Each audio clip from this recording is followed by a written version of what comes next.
پارہ نمبر 12 اور سورہ ہود، اور آج 12واں دن ہے دورہ قرآن کو۔ اور پارہ نمبر 12 اس کا نام ہے وما من دابا۔ واو کا مطلب ہے اور، ماں کا مطلب ہے نہیں، من کا مطلب ہے سے، دابتن کا مطلب ہے زمین پر چلنے والا کوئی جانور۔ ٹھیک ہو گیا؟ اب شروع کرتے ہیں۔ آیت نمبر 6، پارہ 12 شروع ہو رہا ہے۔ اور زمین پر چلنے والا کوئی جاندار ایسا نہیں ہے جس کا رزق اللہ کے ذمہ نہ ہو، اور وہ ہر ایک کی جگہ جہاں وہ رہتا ہے اسے بھی جانتا ہے، جہاں وہ عارضی رہتا ہے اسے بھی۔ یہ سب کچھ روشن کتاب میں لکھا ہے۔ وہ اللہ ہی تو ہے جس نے آسمانوں کو زمین کو 6 دن میں بنایا، اور اس وقت اس کا عرش پانی پر تھا۔ یہ تیسری دفعہ اللہ تعالیٰ نے کہا ہے کہ 6 دن میں بنایا، اور عرش پانی پر تھا، تاکہ وہ تم کو آزمائے کہ تم میں عمل کے لحاظ سے کون اچھا ہے۔ اگر تم کہو کہ تم موت کے بعد دوبارہ زندہ کر کے اٹھائے جاؤ گے تو کافر کہہ دیں گے یہ تو کھلا جادو ہے۔ اللہ نے کہا کہ میں نے کیوں زمین اور آسمان بنائے، اور اس کا ریزن دیا۔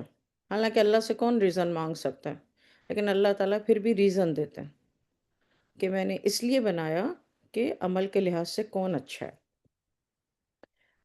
اور دوسرا ریزن کیا دیا؟ کہ موت کے بعد دوبارہ زندہ کرنے پر اٹھائے جاؤ گے، اس کے بارے میں لوگ کیا کہتے ہیں۔ آیت نمبر 8، اور اگر ہم معینہ مدت تک ان سے عذاب کو روک دیں تو کہیں گے کہ کون سی چیز عذاب کو روکے ہوئے؟ دیکھو جس روز وہ ان پر واقع ہوگا پھر ٹلنے والا نہیں ہے۔ جس چیز کے ساتھ استہزاء کیا کرتے ہیں وہ ان کو گھیر لے گی۔ استہزاء کا مطلب مذاق اڑایا کرتے ہیں۔ آیت نمبر 9، اگر انسان کو ہم اپنے پاس سے نعمت بخش دیں پھر اس سے چھین لیں تو نا امید اور ناشکرا ہو جاتا ہے۔ انہو لیئوس کفور، نا امید اور ناشکرا ہو جاتا ہے۔ آیت نمبر 10، اور اگر تکلیف پہنچنے کے بعد آسائش کا مزہ چکھائیں تو خوش ہو کر کہتا ہے سب سختیاں مجھ سے دور ہو گئی ہیں۔ بلا شبہ وہ بڑا خوشیاں منانے والا اور فخر کرنے والا ہے۔ فخر کرنے والا، فخور، لفرح فخور، انہو لفرح فخور۔ یہ اللہ تعالیٰ سب کے لیے بات کر رہے ہیں۔ مگر جو لوگ صبر کرتے ہیں اور نیک کام کرتے ہیں یہی ہیں جن کے لیے بخشش ہے اور بڑا بدلہ ہے۔ تو شاید تم کوئی چیز چھوڑ دینا چاہتے ہو وہی میں سے جو تمہارے پاس آتی ہے، اور اس خیال سے تمہارا دل تنگ ہوتا ہے کہ کافر یہ کہنے لگیں کہ اس پر کوئی خزانہ کیوں نہیں نازل ہوا، یا اس کے ساتھ کوئی فرشتہ کیوں نہیں آیا۔ آپ تو صرف ڈرانے والے ہیں، اللہ ہر چیز پر اختیار رکھتا ہے۔ کیا یہ لوگ کہتے ہیں کہ آپ نے اس کو خود بنا لیا ہے؟ آپ کہہ دیجئے کہ اگر تم سچے ہو تو ایسی 10 صورتوں کو بنا کر لیا، اور اللہ کے سوا جس جس کو بلا سکتے ہو بلا لو۔ پھر اگر وہ تمہاری بات قبول نہ کریں تو جان لو کہ یہ قرآن اللہ کے علم سے اترا ہے، اور یہ کہ اس کے سوا کوئی معبود نہیں، تو پھر تم اسلام لے آنا چاہتے ہو۔ جو شخص دنیا کی زندگی اور اس کی زینت چاہتا ہے تو ہم ان کے اعمال کا بدلہ دنیا ہی میں دے دیتے ہیں، اور ان کے لیے دنیا میں کوئی کمی نہیں کی جاتی۔ یہی ہیں جن کے لیے آخرت میں دوزخ کے سوا کچھ نہیں۔ آخرت میں ان کے اعمال برباد ہو جائیں گے، اور وہ جو کر رہے ہیں بے اثر ہیں۔ آیت نمبر 15 اور 16 ان خاص لوگوں کے لیے ہے جو زندگی میں ہی سب کچھ چاہتے ہیں، اور آخرت کی ان کو کوئی پرواہ ہی نہیں ہے کہ یہاں ہم جو برا کریں گے وہ آخرت میں بھگتنا پڑے گا۔ بس جیسے بھی ہو، جس طرح بھی ہو، یہاں کی زندگی عیش و عشرت والی ہو جائے، سب کچھ ہو جائے، لوگوں کو بے وقوف بنا لیں، لوگوں کو استعمال کر لیں، لوگوں کو دھوکہ دے لیں، بے حیائی کر کے، فحاشی کر کے، مال کھا کے، کسی کو نقصان پہنچا کے، کسی بھی طریقے سے یہاں کا فائدہ مل جائے، ظاہری بات ہے، ایسے لوگوں کو آخرت کی فکر نہیں ہوتی، تبھی تو وہ کر سکتے ہیں۔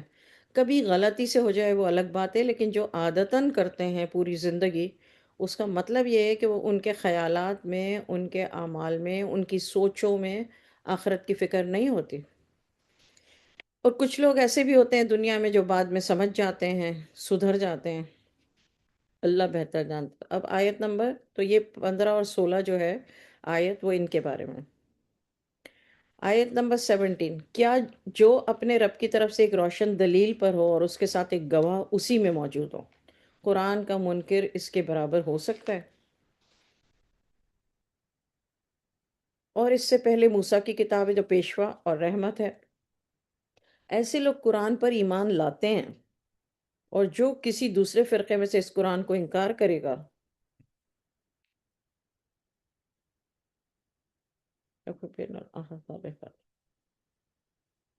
اگر کوئی دوسرے فرقے میں سے اس قرآن کو انکار کرے گا تو اس کا ٹھکانہ دوزخ ہے۔ تو تم قرآن سے شک میں مت پڑو، جو تمہارے رب کی طرف سے حق ہے، لیکن بہت سے لوگ ایمان نہیں لاتے۔ اس سے بڑھ کر کون ظالم ہوگا جو اللہ پر جھوٹ گڑے؟ یہ لوگ اپنے رب کے سامنے حاضر کیے جائیں گے، اور گواہ یوں کہیں گے کہ یہی تو ہیں جو اللہ پر جھوٹ جڑتے تھے۔ سن لو، ظالموں پر اللہ کی لعنت ہے۔ اور جو اللہ کے راستے سے روکتے تھے اس میں نقص نکالتے تھے، اور وہ آخرت سے بھی انکار کرتے تھے۔ یہ لوگ زمین پر اللہ کو عاجز نہیں کر سکتے تھے، اور ان کے لیے اللہ کے سوا کوئی حمایتی بھی نہیں ہوگا۔ ان کو دگنا عذاب ہوگا۔ یہ لوگ نہ سن سکتے تھے اور نہ دیکھتے تھے۔ یہ وہ لوگ ہیں جنہوں نے اپنے آپ کو خسارے میں ڈالا ہے، اور جو معبود تراش رکھے تھے وہ سب غائب ہو گئے۔ لازمی بات ہے، آخرت میں سب سے زیادہ خسارے میں یہی لوگ ہوں گے۔ بے شک وہ لوگ جو ایمان لائے اور نیک عمل کیے اور اپنے رب کے سامنے عاجزی کی، یہی جنتی ہیں اور ہمیشہ اسی میں رہیں گے۔ ایمان لانا، نیک عمل کرنا اور اللہ کے سامنے عاجزی کرنا، پورے قرآن میں آپ کو بتاتی رہی ہوں ہر جگہ کہ ایمان لانا اور نیک عمل کی اللہ تعالیٰ نے بولا ہے، مگر یہاں پر 3 چیزیں ہوں گے۔ نمبر 1 ایمان لانا، نمبر 2 نیک عمل کرنا، عامل الصالحات، نمبر 3 اپنے رب کے سامنے عاجزی کرنا۔ عاجزی کیا ہے؟ میں کچھ بھی نہیں ہوں، یا اللہ جو بھی ہیں آپ ہیں۔ یہ جنتی ہیں، ہمیشہ اسی میں رہیں گے۔ اب آیت نمبر 24، دونوں فریقوں، کون سے دو فریق؟ کافر اور مومن کی مثال ایسی ہے۔ یہاں پہ صرف 2 فریقوں لکھا ہے۔ مثل الفریقین، کبھی بھی آپ سے کوئی کہے کہ یہ فریق اور فرقہ کیا قرآن میں ہے؟ کو بھائی تم قرآن مانتے ہو، تم اپنے منہ سے کہہ رہے ہو کہ قرآن اور حدیث کو مانتے ہو، تو بھائی قرآن میں تو جگہ جگہ اللہ تعالیٰ نے فریقین، فرقہ لفظ بولا ہے، تم کیوں انکار کرتے ہو بھائی؟ کیونکہ ایکچولی یہ عربی کا لفظ ہے، اور یہ بیوقوف بنانے کے لیے دوسرے کو کہتے ہیں، تو میں آپ کو سکھا رہی ہوں، پٹی پڑھا رہی ہوں۔ آیت نمبر 24، دونوں فریقوں، اب دونوں فریقوں میں سے کس کی بات ہو رہی ہے؟ کافر اور مومن کی مثال ایسی ہے کہ ایک اندھا ہے اور ایک بہرا ہے، ایک دیکھتا سنتا ہے، تو کیا یہ دونوں یکساں ہیں؟ تم کیوں نصیحت نہیں پکڑتے؟ یعنی ایک ایک گروہ جو ہے وہ اندھا بہرا ہے، اور دوسرا گروہ جو ہے وہ دیکھتا اور سنتا ہے۔ کیا یہ دونوں یکساں ہیں؟ تم کیوں نصیحت نہیں پکڑتے؟ ہم نے نوح کو ان کی قوم کی طرف بھیجا، میں تمہیں صاف صاف ڈراتا ہوں، یہ کہ اللہ کے سوا کسی دوسرے کی بندگی مت کرو، میں تمہارے حق میں ایک دردناک دن کے عذاب سے اندیشہ رکھتا ہوں۔ تو ان کی قوم کے کافر سرداروں نے کہا، ہم تم کو اپنے ہی جیسا ایک آدمی جانتے ہیں، اور ہم یہ بھی دیکھتے ہیں کہ تمہارے جو فالوور ہیں وہ بھی ہمارے جیسے ہی انسان ہوتے ہیں، جو ہم میں ادنا درجے کے لوگ ہیں۔ ایک تو یہ بڑا مسئلہ ہے، لوگ سمجھتے ہیں کہ یہ تو غریب غربا ان کے دوست ہیں، اور یہ بھی ظاہر رائے سے ہم تم میں اپنے اوپر فضیلت کی کوئی بات ہی نہیں دیکھتے، بلکہ ہم تم کو جھوٹا خیال کرتے ہیں۔ یہ حضرت نوح علیہ السلام کی قوم نے کہا۔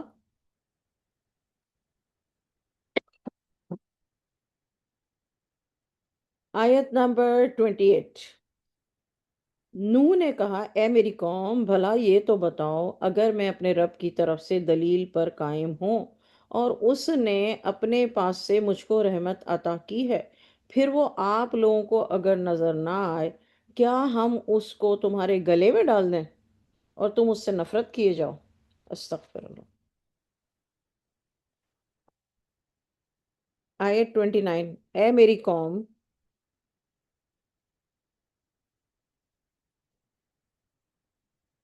اے میری قوم، میں تم سے اس پر کوئی پیسے نہیں مانگتا، کوئی جزا نہیں مانگتا، کوئی اجر نہیں مانگتا۔ میرا صلہ تو اللہ ہی کے ذمہ ہے، اور میں ان کو نکالنے والا بھی نہیں ہوں جو ایمان لے آئے ہیں۔ وہ تو اپنے رب سے ملنے والے ہیں، لیکن میں دیکھتا ہوں کہ تم نادانی کر رہے ہو۔ اے میری قوم، اگر میں ان کو نکال دوں تو اللہ کے عذاب سے مجھے کون بچائے گا؟ کیا تم غور نہیں کرتے؟ کن کو نکال دوں کی بات کر رہے ہیں حضرت نوح علیہ السلام۔ جو حضرت نوح علیہ السلام کی قوم نے کہا نا کہ جو تمہارے فالوور ہیں وہ تو ادنا درجے کے ہیں، نچلے درجے کے ہیں، ان کے بارے میں حضرت نوح علیہ السلام کہہ رہے ہیں کہ تم لوگ خود ہی غلط ہو، تم لوگ خود ہی نادانی کر رہے ہو۔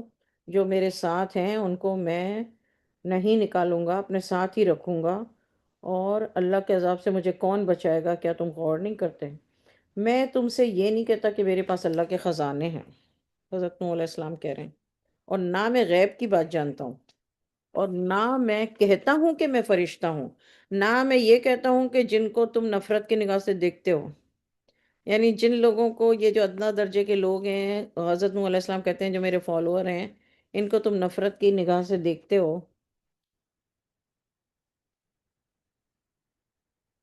تو ان کو میں، نہ یہ لوگ فرشتے ہیں، نہ ان کے پاس اللہ کے خزانے ہیں، نہ میرے پاس اللہ کے خزانے ہیں، نہ میں فرشتہ ہوں۔ اللہ ان کو ان کی نیکی کا بدلہ نہیں دے گا۔ اللہ خوب جانتا ہے جو ان کے دلوں میں ہے، اگر میں ایسا کہوں تو میں ظلم کرنے والا ہوں گا۔ یعنی حضرت نوح علیہ السلام اپنی قوم سے یہ کہہ رہے ہیں کہ اللہ تعالیٰ، جو لوگ یہ فرمائشیں کر رہے ہیں مجھ سے کہ یہ ادنا درجے کے لوگوں کو ہٹا دیں، اور فرشت آپ تو ہمارے جیسے ہیں، فلاں فلاں فلاں فلاں، تو اس کے جواب میں حضرت نوح علیہ السلام انہوں نے کہا کہ اللہ ان کی نیکی کا بدلہ نہیں دے گا، یعنی جو لوگ ایسی باتیں کرتے ہیں، اور اللہ خوب جانتا ہے جو ان کے دلوں میں ہے۔ اگر میں ایسا کہوں تو میں ظلم کرنے والا ہوں گا، ظالمین میں ہو جاؤں گا۔ ظالمین گناہ گار، چھوٹا گناہ گار، چھوٹے گناہ والا نہیں، بڑے گناہ والا، کبیرہ گناہ، ظلم کبیرہ گناہ ہے۔ اچھا، انہوں نے کہا، حضرت نوح علیہ السلام کی قوم نے، آیت نمبر 32، انہوں نے کہا اے نوح، تم نے ہم سے جھگڑا تو کیا ہے، اور جھگڑا بھی بہت سارا کیا، جس سے تم ہمیں ڈراتے ہو، وہ لے آؤ اگر تم سچے ہو۔ نوح نے کہا وہ تو اللہ ہی لائے گا اگر وہ چاہے گا، اور تم اس کو عاجز نہیں کر سکتے۔ اگر میں چاہوں کہ میں تمہاری خیر خواہی کروں، اور اللہ چاہے کہ تم کو گمراہ کرے، تو میں خیر خواہی میری خیر خواہی تمہارے کام نہیں آئے گی۔ وہی تمہارا رب ہے، اور تم کو اسی کی طرف لوٹ کر جانا ہے۔ کیا یہ کہتے ہیں کہ محمد صلی اللہ علیہ وسلم نے اس قرآن کو گھڑ لیا ہے؟ اب یہاں پر نوح کی کی بات چیت قوم کے ساتھ 34 پہ ختم ہوئی، ان کی کانورسیشن۔ ہو سکتا ہے آگے آئے، لیکن ابھی آیت نمبر 35 میں اللہ تعالیٰ کہتے ہیں، کیا یہ کہتے ہیں کہ محمد صلی اللہ علیہ وسلم نے اس قرآن کو گھڑ لیا ہے؟ آپ کہہ دیجئے، اگر میں نے قرآن بنا لیا تو میرا گناہ مجھ پر ہوگا، اور جو تم جرم کرتے ہو میں اس سے بری الذمہ ہوں۔ بیوٹیفul۔ ہمیں بھی یہی جواب لوگوں کو دینا چاہیے اصولاً، کہ بھائی جو تم کہتے ہو چلو ٹھیک ہے، اگر ایسا ہے تو پھر میں جانوں، میرا کام جانے، تو اپنے کام سے کام رکھ۔ آیت 36، نوح کی طرف وحی کی گئی تو تمہاری قوم میں جو ایمان لا چکے ہیں ان کے سوا اور ایمان نہیں لائیں گے، تو جو کچھ لوگ کر رہے ہیں اس پر غم نہ کرو۔ حضرت نوح علیہ السلام کے بارے میں دوبارہ آیت 37، اور ایک کشتی ہمارے حکم سے ہماری نگرانی میں بناؤ۔ اللہ تعالیٰ قرآن میں جو بتا رہے ہیں نا کشتی کا واقعہ، تو یہ اب اللہ تعالیٰ بتا رہے ہیں کہ اللہ نے حکم دیا تھا حضرت نوح علیہ السلام کو کہ ایک کشتی بناؤ،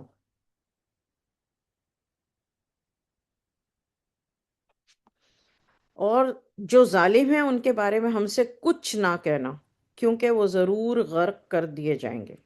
آپ کو معلوم ہے اس میں حضرت نوح علیہ السلام کا بیٹا بھی تھا، تو اس لیے اللہ تعالیٰ نے کہا کہ بھائی جو غرق کیے جائیں گے اس میں جو ظالم ہیں ان کے بارے میں مجھ سے کچھ نہ کہنا، مطلب مجھ سے ان کے لیے دعا بھی نہ کرنا۔ آیت نمبر 38، نوح نے کشتی بنانا شروع کی۔ جب قوم کا کوئی سردار نوح کے پاس سے گزرتا تو وہ مذاق اڑاتا۔ نوح کہتے کہ اگر آج تم میرے ساتھ مذاق کرتے ہو تو ہم تم پر ہنستے ہیں جس طرح تم ہم پر ہنستے ہو۔ اب دیکھیں، ایک انسان کو جب پتہ ہے، حضرت نوح علیہ السلام کو پتہ تھا کہ وہ اللہ کے حکم سے کر رہے ہیں، تو پھر سرداروں کے مذاق اڑانے سے کیا ان کو فرق پڑ جاتا۔ آیت نمبر 39، تو تم کو جلد معلوم ہو جائے گا کہ کس پر عذاب آتا ہے اور جو اسے رسوا کر دے گا، یعنی ایسا عذاب آئے گا جو اسے رسوا کر دے گا، اس پر ہمیشہ کا عذاب نازل ہوتا ہے۔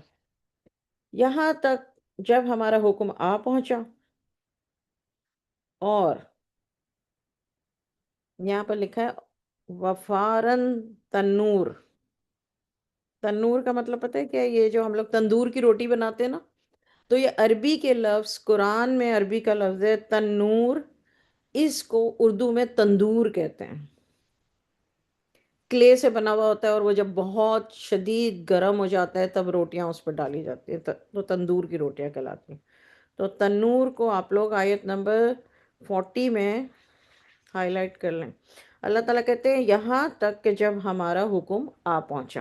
کس چیز کا حکم؟ عذاب کا۔ اور تنور جوش مارنے لگا، تو ہم نے نوح سے کہا ہر قسم کے ایک نر اور ایک مادہ کشتی میں چڑھا لو۔ میں نے جو آپ کو تندور کی مثال دی وہ تو کلے کا بنا ہوا ہوتا ہے اور اس میں روٹی بناتے ہیں نا، لیکن یہ تنور جو اللہ تعالیٰ کہہ رہے ہیں، یہ دونوں کا میننگ سیم ہے، ورڈ سیم ہے، لیکن اردو میں وہ اس کے لیے خاص کر دیا گیا۔ مگر یہاں پر اللہ تعالیٰ سمندر کی بات کریں کہ خوب جوش، اور یعنی ریڈی ہے سمندر، آ، سمندر ریڈی کر دیا ہے اللہ نے۔ اللہ تعالیٰ کہہ رہے ہیں کہ سمندر ریڈی ہو گیا ہے، اور اب اللہ تعالیٰ کہہ رہے ہیں حضرت نوح علیہ السلام سے کہ ایک نر اور ایک مادہ کشتی میں چڑھا لو اپنے گھر والوں کو، مگر جس پر حکم نافذ ہو چکا ہے، اور دوسرے ایمان والوں کو، اور بجز تھوڑے آدمیوں کے ان کے ساتھ ایمان نہیں لائے تھے، یعنی حضرت نوح علیہ السلام کے اوپر بہت تھوڑے لوگ ایمان لائے تھے۔ نوح نے کہا اس کشتی میں سوار ہو جاؤ۔ حضرت نوح علیہ السلام نے اللہ کے حکم سے، اللہ نے جن جن کا بولا ان کو سوار کر لیا۔ اس کا چلنا اور ٹھہرنا اللہ ہی کے نام سے، بے شک میرا رب غفور الرحیم ہے، ان ربی لغفور الرحیم۔ اور وہ ان کو لے کر چلنے لگی۔ کبھی آپ نے دیکھا ہے کہ قرآن پاک میں حضرت نوح کا قصہ اس طرح کبھی ہم نے نہیں پڑھا؟ جب ہم قرآن کی آیت پڑھتے ہیں اور پھر ترجمہ پڑھتے ہیں تو پھر کہیں نہ کہیں بندہ لاسٹ ہو جاتا ہے نا۔ ایک ایک اسٹیپ چھوٹے سے چھوٹا بالکل قصے کی طرح اللہ نے بیان کیا ہے۔ آیت نمبر 42،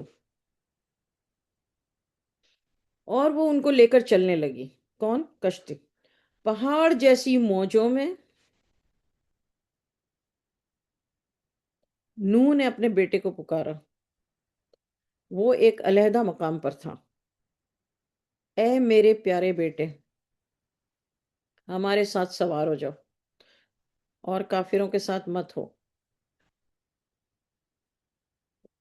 اس نے کہا ابھی میں کسی پہاڑ کی پناہ لے لوں گا جو مجھے پانی سے بچا لے گا۔ نوح نے کہا آج اللہ کے قہر سے کوئی بچانے والا نہیں ہے۔ ظاہر ہے حضرت نوح علیہ السلام کو تو اللہ نے بتا دیا تھا۔ نوح نے کہا آج اللہ کے قہر سے کوئی بچانے والا نہیں ہے، لیکن جن پر وہی رحم کرے، یعنی اسی کو بچائے گا جس پر اللہ رحم فرمائے گا۔ اور دونوں کے بیچ میں ایک موج سمندر کی حائل ہو گئی، پس وہ بھی غرق ہو گیا۔ حکم ہو گیا کہ اے زمین اپنا پانی نگل جاؤ۔ جب سارے غرق ہو گئے تو اللہ نے حکم دیا کہ اے زمین اپنا سارا پانی نگل جاؤ، اے آسمان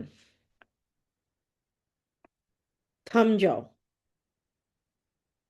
اور پانی گھٹ گیا، اور قصہ ختم ہو گیا، اور کشتی کوہ جودی پر آ ٹھہری، جودی پہاڑ پر آ کر ٹھہر گئی، اور کہہ دیا گیا کہ کافر لوگ رحمت سے دور ہوں۔ سارے کافر ختم، چٹ پٹ پورا نظارہ اللہ نے پیش کیا۔ آیت نمبر 45، نوح نے اپنے رب کو پکارا اور عرض کیا، اے میرے رب، میرا یہ بیٹا میرے گھر والوں میں سے ہے، تیرا وعدہ سچا ہے، تو احکم الحاکمین ہے۔ میں آپ کو بتاتی رہی ہوں نا، حکم اللہ کا نام ہے، حکم فیصلہ کرنے والا، تمام فیصلہ کرنے والوں سے بڑا فیصلہ کرنے والا۔ یعنی حضرت نوح علیہ السلام کو جو غم ہے، وہ اپنے رب سے کہہ رہے ہیں، اے میرے رب، میرا یہ بیٹا میرے گھر والوں میں سے ہے، تیرا وعدہ سچا ہے اور تو احکم الحاکمین ہے۔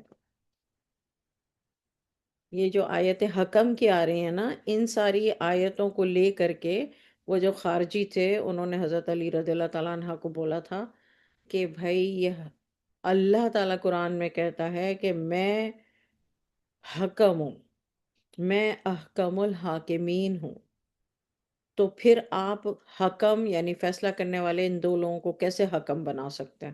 تو اس لیے انہوں نے جو وہ جو لوگ تھے، انہوں نے حضرت علی رضی اللہ تعالیٰ عنہ کو نعوذ باللہ کافر کہہ دیا۔ ان کا جتنے لوگوں نے ساتھ دیا، میجورٹی نے ساتھ دیا ان کا، ان کے فیصلے پر، ان سب کو کافر کہہ دیا، اور خود اپنا جتنے بھی لوگوں کا یہ خیال تھا، جتنے بھی تھے، تھوڑے تھے زیادہ تھے، وہ الگ ہو گئے، اور انہوں نے اور ان کے فرقے کو نام ہی خارجی اس لیے دیا گیا کہ یہ خارج ہو گئے اسلام سے۔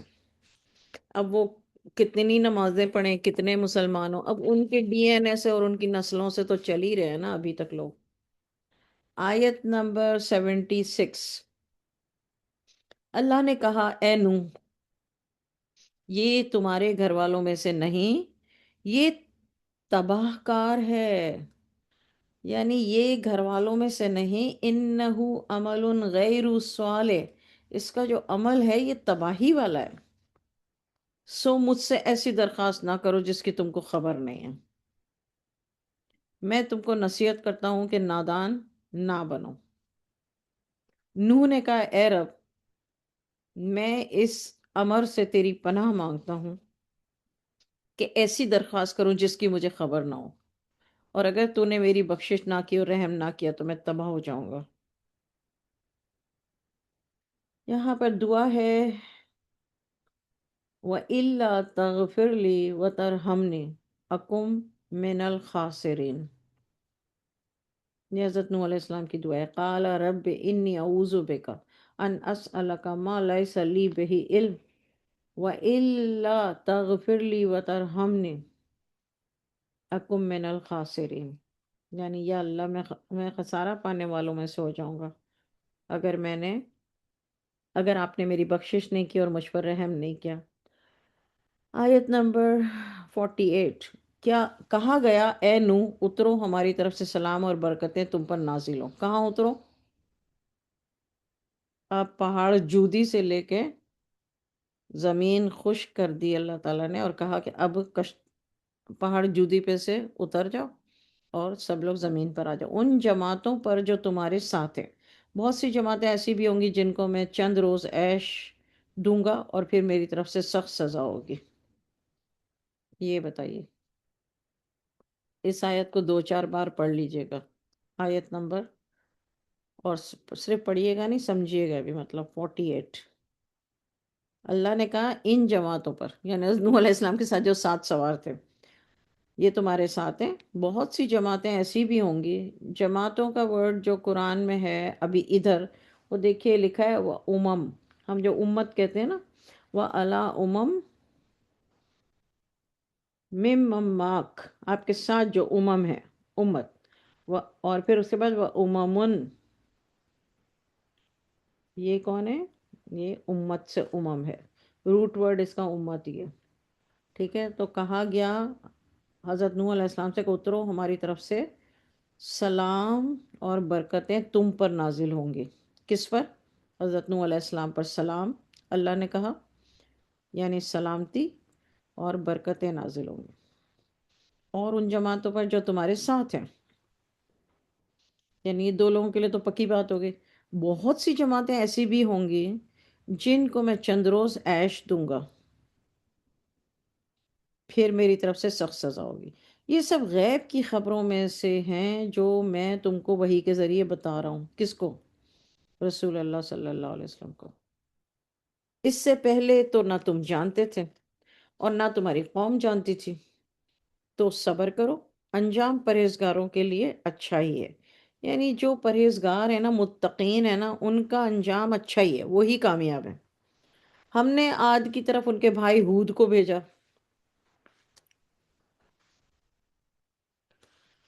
انہوں نے کہا کہ اے میری قوم، تم اللہ ہی کی بندگی کیا کرو، اس کے سوا تمہارا کوئی معبود نہیں ہے، تم شریک بنا کر اللہ پر بہتان لگاتے ہو۔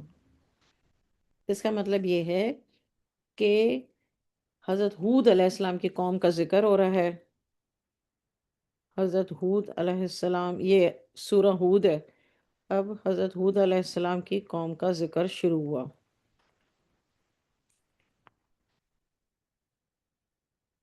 ابھی تک حضرت نوح علیہ السلام کی پوری ڈیٹیل کانورسیشن ختم ہو گئی۔ اے میری قوم، میں تم سے اس نصیحت کا صلہ نہیں مانگتا، میرا صلہ تو اسی کے ذمہ ہے جس نے مجھے پیدا کیا۔ پھر کیا تم نہیں سمجھتے؟ اے میری قوم، تم اپنے رب ہی سے گناہ کی بخشش مانگا کرو، پھر اسی کی طرف متوجہ رہو، وہ تم پر آسمان سے موسلا دھار بارش برسا دے گا، وہ تم کو اور طاقت دے کر تمہاری طاقت بڑھا دے گا، اور مجرم بن کر رد گردانی مت کیا کرو۔ یہ حضرت ہود علیہ السلام نے اپنی قوم سے کہا۔ وہ بولے، ہود، تم ہمارے پاس کوئی دلیل نہیں لاتے، اور ہم صرف تمہارے کہنے سے اپنے معبودوں کو چھوڑنے والے نہیں ہیں، اور نہ ہم تم پر ایمان لائیں گے۔ چلیے جی، ہم تو کہتے ہیں کہ ہمارے معبودوں نے تم پر آسیب پہنچا کر تم کو دیوانہ بنا دیا ہے۔ چلیے، ہود نے کہا، میں اللہ کو گواہ کرتا ہوں اور تم بھی گواہ رہو کہ میں تو اس چیز سے بیزار ہوں جس کو تم اللہ کا شریک بناتے ہو۔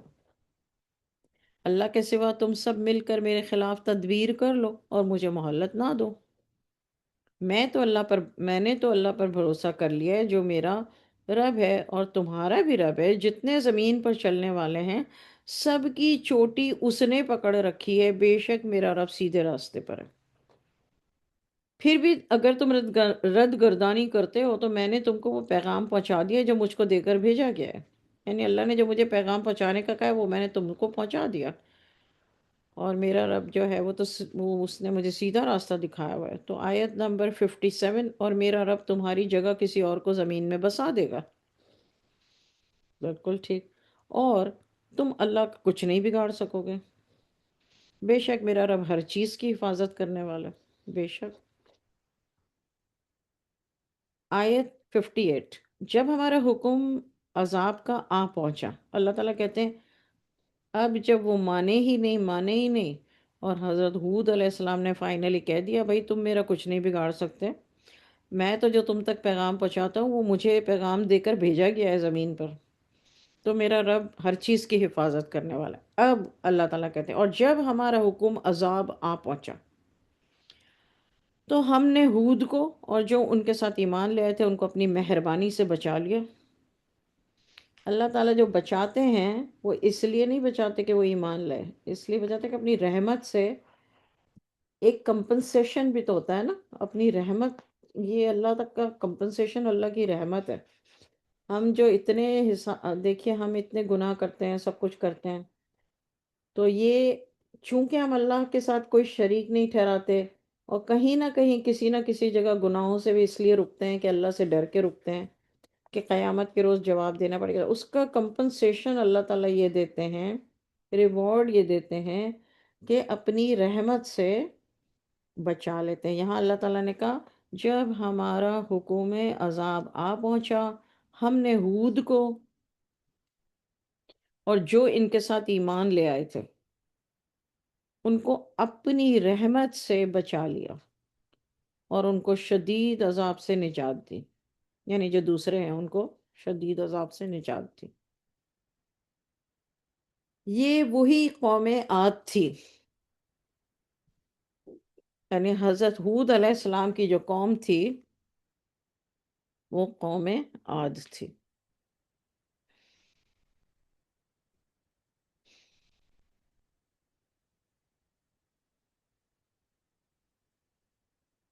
ٹھیک ہے، جنہوں نے اپنے رب کی آیتوں سے انکار کیا اور اس کے رسولوں کی نافرمانی کی اور ہر سرکش اور متکبر کا کہنا مانتے تھے. یعنی جو غرور کرنے والا متکبر غرور کرنے والا ہوتا تھا اس کی ہر بات مانتے تھے. یہ والی جو قوم تھی، قوم عاد، یہ حضرت ہود علیہ السلام کی قوم تھی. اور یہ کیا کرتے تھے کہ رسولوں کو جھٹلاتے تھے، وَعَصَوْا رُسُلَهُ وَاتَّبَعُوا، اور فالو کرتے تھے امرا، ہر کام، کل جبار عنید. جبار عنید، یہ دو لفظ ہیں، جبار اور عنید. عنید کا مطلب ہے سرکش اور جبار متکبر، یعنی غرور کرنے والے لوگوں کو اور سرکش لوگوں کے یہ فالوور تھے.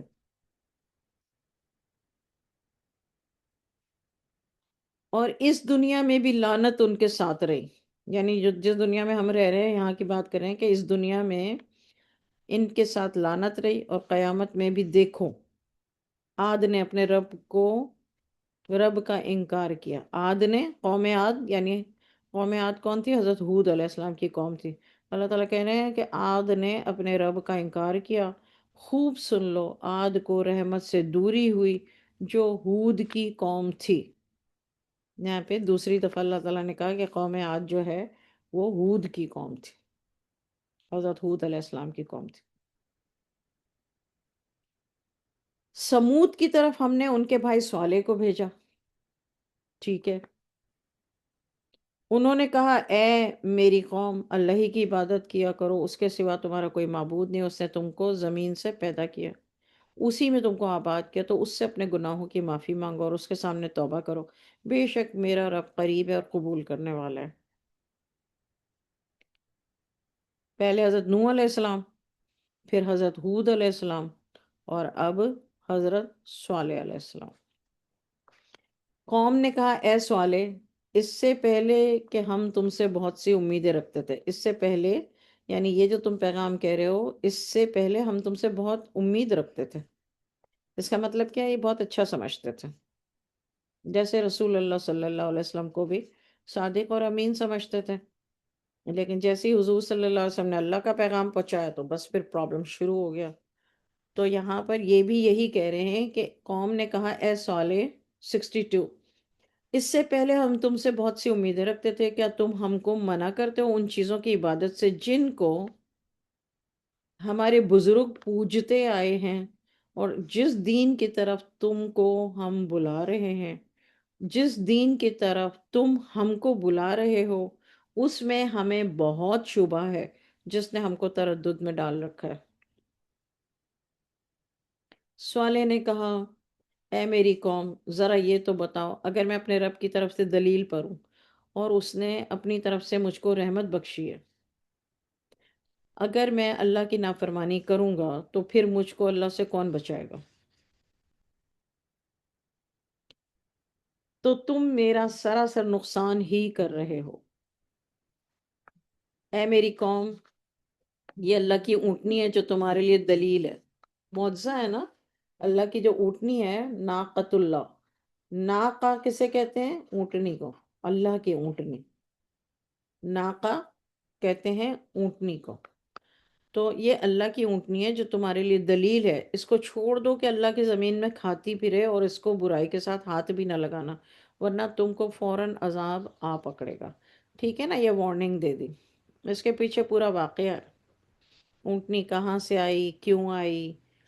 تو اس پر ریکوائرمنٹ اللہ تعالیٰ نے حضرت ہود علیہ السلام نے اپنی قوم کو کہہ کے، سمود نے، حضرت ہود علیہ السلام نے اپنی قوم کو، نو، حضرت ہود علیہ السلام کی تو قوم عاد تھی. حضرت صالح علیہ السلام، سوری، حضرت صالح علیہ السلام کی قوم جو تھی وہ تھی قوم سمود.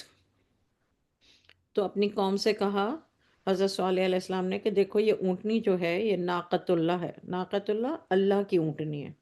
یہ اللہ تعالیٰ نے جب بھی کوئی چیز دی، جیسے منو سلوہ اتارا تو اس کے ساتھ ریکوائرمنٹ، کنڈیشنز فکس کر دیں. جیسے جب ہفتے کے دن مچھلیاں پکڑنے کے، جب مچھلیوں کی انہوں نے ہفتے کے دن کا بولا کہ جمعہ ہٹا کے ہفتہ کر دیں، برکت والا دن. تو ہفتے کے دن مچھلیوں کا شکار منع کر دیا تھا اللہ نے، تو وہی انہوں نے کیا۔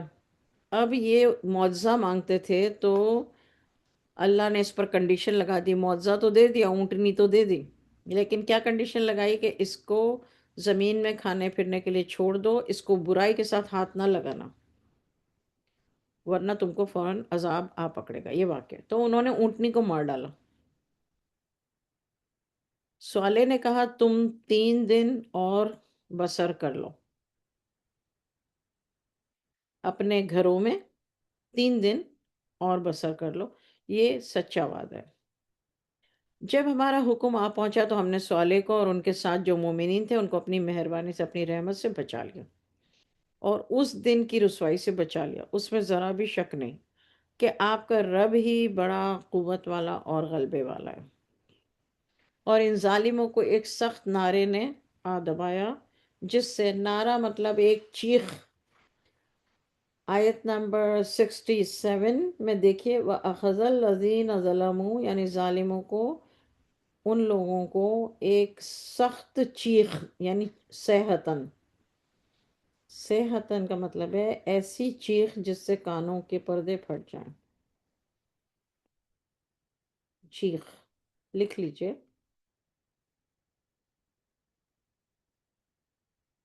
ایسی چیخ، ایسی چنگھاڑ کی آواز آئی جس سے وہ اپنے گھروں میں اوندھے پڑے رہ گئے۔ آپ کو پتہ ہے کسی کے کانوں کے پردے پھٹ جائیں تو کیا ہوتا ہے؟ تو یہ تو ہم ایک ایسی چھوٹی سی بات کر رہے ہیں، جو اللہ کی طرف سے جو چیخ ہوئی عذاب کی صورت میں، وہ اتنی تیز تھی کہ اپنے گھروں میں ہی اوندھے پڑے رہ گئے، گویا کہ وہ ان گھروں میں کبھی بسے ہی نہیں تھے۔ خوب سن لو، سمود نے اپنے رب کے ساتھ کفر کیا۔ سمود کون تھے؟ قوم سمود، حضرت صالح کی قوم۔ خوب سن لو، اللہ تعالیٰ کہتا ہے سمود نے اپنے رب کے ساتھ کفر کیا۔ پھر دوبارہ اللہ تعالیٰ کہتے ہیں خوب سن لو، سمود کو رحمت سے دوری ہوئی، یعنی اللہ نے اپنی رحمت سے دور کر دیا قوم سمود کو۔ اور بالتحقیق ہمارے فرشتے ابراہیم کے پاس خوشخبری لے کر پہنچے تو سلام کیا۔ اب حضرت ابراہیم علیہ السلام کا ذکر، ابراہیم نے بھی سلام کیا، یعنی حضرت ابراہیم علیہ السلام کے پاس فرشتے آئے، اللہ تعالیٰ کہہ رہے ہیں کہ میں نے بھیجا فرشتوں کو۔ آپ کو وہ واقعہ پتہ ہے کہ جب حضرت ابراہیم علیہ السلام کے پاس 2 فرشتے گئے تھے، اس وقت کی بات ہے، ابراہیم علیہ السلام کے پاس خوشخبری لے کر پہنچے تو سلام کیا، ابراہیم نے بھی سلام کیا، فوراً ایک بچڑا تلا ہوا لائے۔ یہ ایک واقعہ ہے کہ حضرت ابراہیم علیہ السلام کے پاس جب 2 فرشتے آئے اور انہوں نے سلام کیا تو ابراہیم علیہ السلام نے بھی سلام کیا، لیکن حضرت ابراہیم علیہ السلام پہچانے نہیں کہ یہ انسان نہیں ہیں، فرشتے ہیں۔ حضرت ابراہیم علیہ السلام کا طریقہ یہ تھا، یہ میں آپ کو ڈیٹیلز بتا رہی ہوں ابھی 69 آیت کی، کہ حضرت ابراہیم علیہ السلام کا طریقہ یہ تھا کہ وہ مہمانوں کی بہت خاطر کرتے تھے اور مہمان کے ساتھ ہی کھانا کھاتے تھے۔ تو یہ جب 2 بندے آئے تو حضرت ابراہیم علیہ السلام سمجھے یہ 2 مہمان ہیں، سلام کیا ہے، وعلیکم السلام کیا، اور ایک تلا ہوا بچڑا ان کے سامنے رکھا کھانے کے لیے، کیونکہ وہ نہیں پہچانے کہ یہ فرشتے ہیں۔ جب اب آیت نمبر 70، جب ابراہیم نے دیکھا کہ ان کے ہاتھ اس کھانے تک نہیں بڑھتے، انہوں نے کھانے کے لیے ہاتھ نہیں بڑھائے اس وقت۔ اچھا، اب اس کی بھی ڈیٹیل بتا دوں کہ کیوں نہیں، کیسے کیا ہوا۔ اس زمانے میں یہ تھا حضرت ابراہیم علیہ السلام کے زمانے میں کہ جب کوئی اچھی نیت سے گھر میں داخل نہیں ہوتا ہے مہمان، تو وہ کھانے کی طرف ہاتھ نہیں بڑھاتا۔ تو حضرت ابراہیم علیہ السلام تھوڑا سا پریشان ہو گئے کہ ان کی نیت اچھی نہیں ہے، تلا ہوا بچڑا رکھا ہے، کھانے کی طرف ہاتھ نہیں بڑھے، ذرا پریشان ہوئے اور ان سے دل ہی دل میں ڈرے۔ فرشتے بولے ڈرو مت، ہم قوم لوط کی طرف بھیجے گئے ہیں۔ اب فرشتوں نے بتا دیا۔ آیت نمبر 72، اور ابراہیم کی بیوی کھڑی تھی، پس ہنسی، ہم نے بشارت دی ان کو اسحاق کی، اور اسحاق کے بعد یعقوب کی۔ بولی ہائے، خاک پڑے، اب میں بچہ جنوں گی، میں تو بڑھیا ہوں، یہ میرے شوہر بوڑھے، مرے، واقعی یہ بات بھی عجیب ہی ہے۔ تو حضرت اسحاق علیہ السلام کا پیدا ہونا وہ بھی معجزہ ہی تھا، حضرت زکریا علیہ السلام کے اولاد ہونا وہ بھی معجزہ تھا۔ معجزے ہوتے ہیں بھائی۔ آیت نمبر 72. اور وہ بولے ہائے خاک پڑے اب میں بچہ جنوں گی. آیت 72. میں تو بڑھیا ہوں، میرے شوہر بوڑھے نیرے ہیں. واقعی یہ بات بھی عجیب ہی ہے. فرشتوں نے کہا کیا آپ اللہ کے کاموں میں تعجب کرتی ہیں؟ اس خاندان کے لوگوں پر تو اللہ کی رحمتیں اور برکتیں ہیں، بے شک اللہ تعریف کے لائق بڑی ہی شان والا ہے. آپ اپنے نوٹس میں یہ لکھ لیجئے کہ یہ جو حضرت ابراہیم علیہ السلام کے بعد پاس حضرت اسحاق رضی اللہ تعالیٰ عنہ کی جو خوشخبری آئی، تو وہ جو بچے کی خوشخبری آئی وہ حضرت اسحاق پیدا ہوئے تھے، اور پھر حضرت اسحاق سے حضرت یعقوب. اور اس بات کی دلیل قرآن میں آیت 71 میں ہے، اللہ نے خود بتایا. اچھا، آیت نمبر 73. پھر جب ابراہیم سے خوف جاتا رہا اور ان کو خوشی کی خبر ملی تو انہوں نے ہم سے قوم لوط کے بارے میں لڑنا شروع کر دیا. لڑنا شروع کر دیا کا کیا مطلب ہے؟ بحث، کہ قوم لوط تو ہمارے بھائی ہیں اور یہ کیسے تم ان کی طرف عذاب لے کر آئے اینڈ دس اینڈ دیٹ. بے شک ابراہیم بڑے حلیم اور رقیق القلب تھے اور رجوع کرنے والے تھے. منیب کا مطلب ہے رجوع کرنے والا، اور حلیم کا مطلب ہے بردبار. اور اواہم منیب، ایسا دل نرم دل جو سختیوں کو نہ جھیل سکتا، سینسٹیو. آیت نمبر 76. اے ابراہیم اس بات کو چھوڑو. یعنی جب حضرت ابراہیم علیہ السلام نے کہا کہ لوط کی طرف عذاب لے کر آئے، ارے بھائی یہ کیسے ہو سکتا ہے، وہاں تو اچھے لوگ بھی ہیں، لوط ہے خود. تو انہوں نے کہا، فرشتوں نے، اے ابراہیم اس بات کو چھوڑو، تمہارے رب کا حکم آ پہنچا ہے اور ان پر نہ ٹلنے والا عذاب آنے والا ہے. یہاں پر 76 پہ میں ایک سیکنڈ رک رہی ہوں اور آپ لوگوں کو میں سمجھانا چاہتی ہوں کہ بعض دفعہ ہم ایسی باتیں کرتے ہیں کہ جو بعد میں ہمیں، یا پھر کوئی اور ہم سے یہ کہتا ہے کہ تم نے ایسی بات یہ کی تو تم یہ ہو گئے وہ ہو گئے. نہیں بھائی، ایسا نہیں ہوتا ہے. دیکھیے، حضرت ابراہیم علیہ السلام سب سے پہلے تو فرشتوں کو نہیں پہچانے، ٹھیک ہے نا؟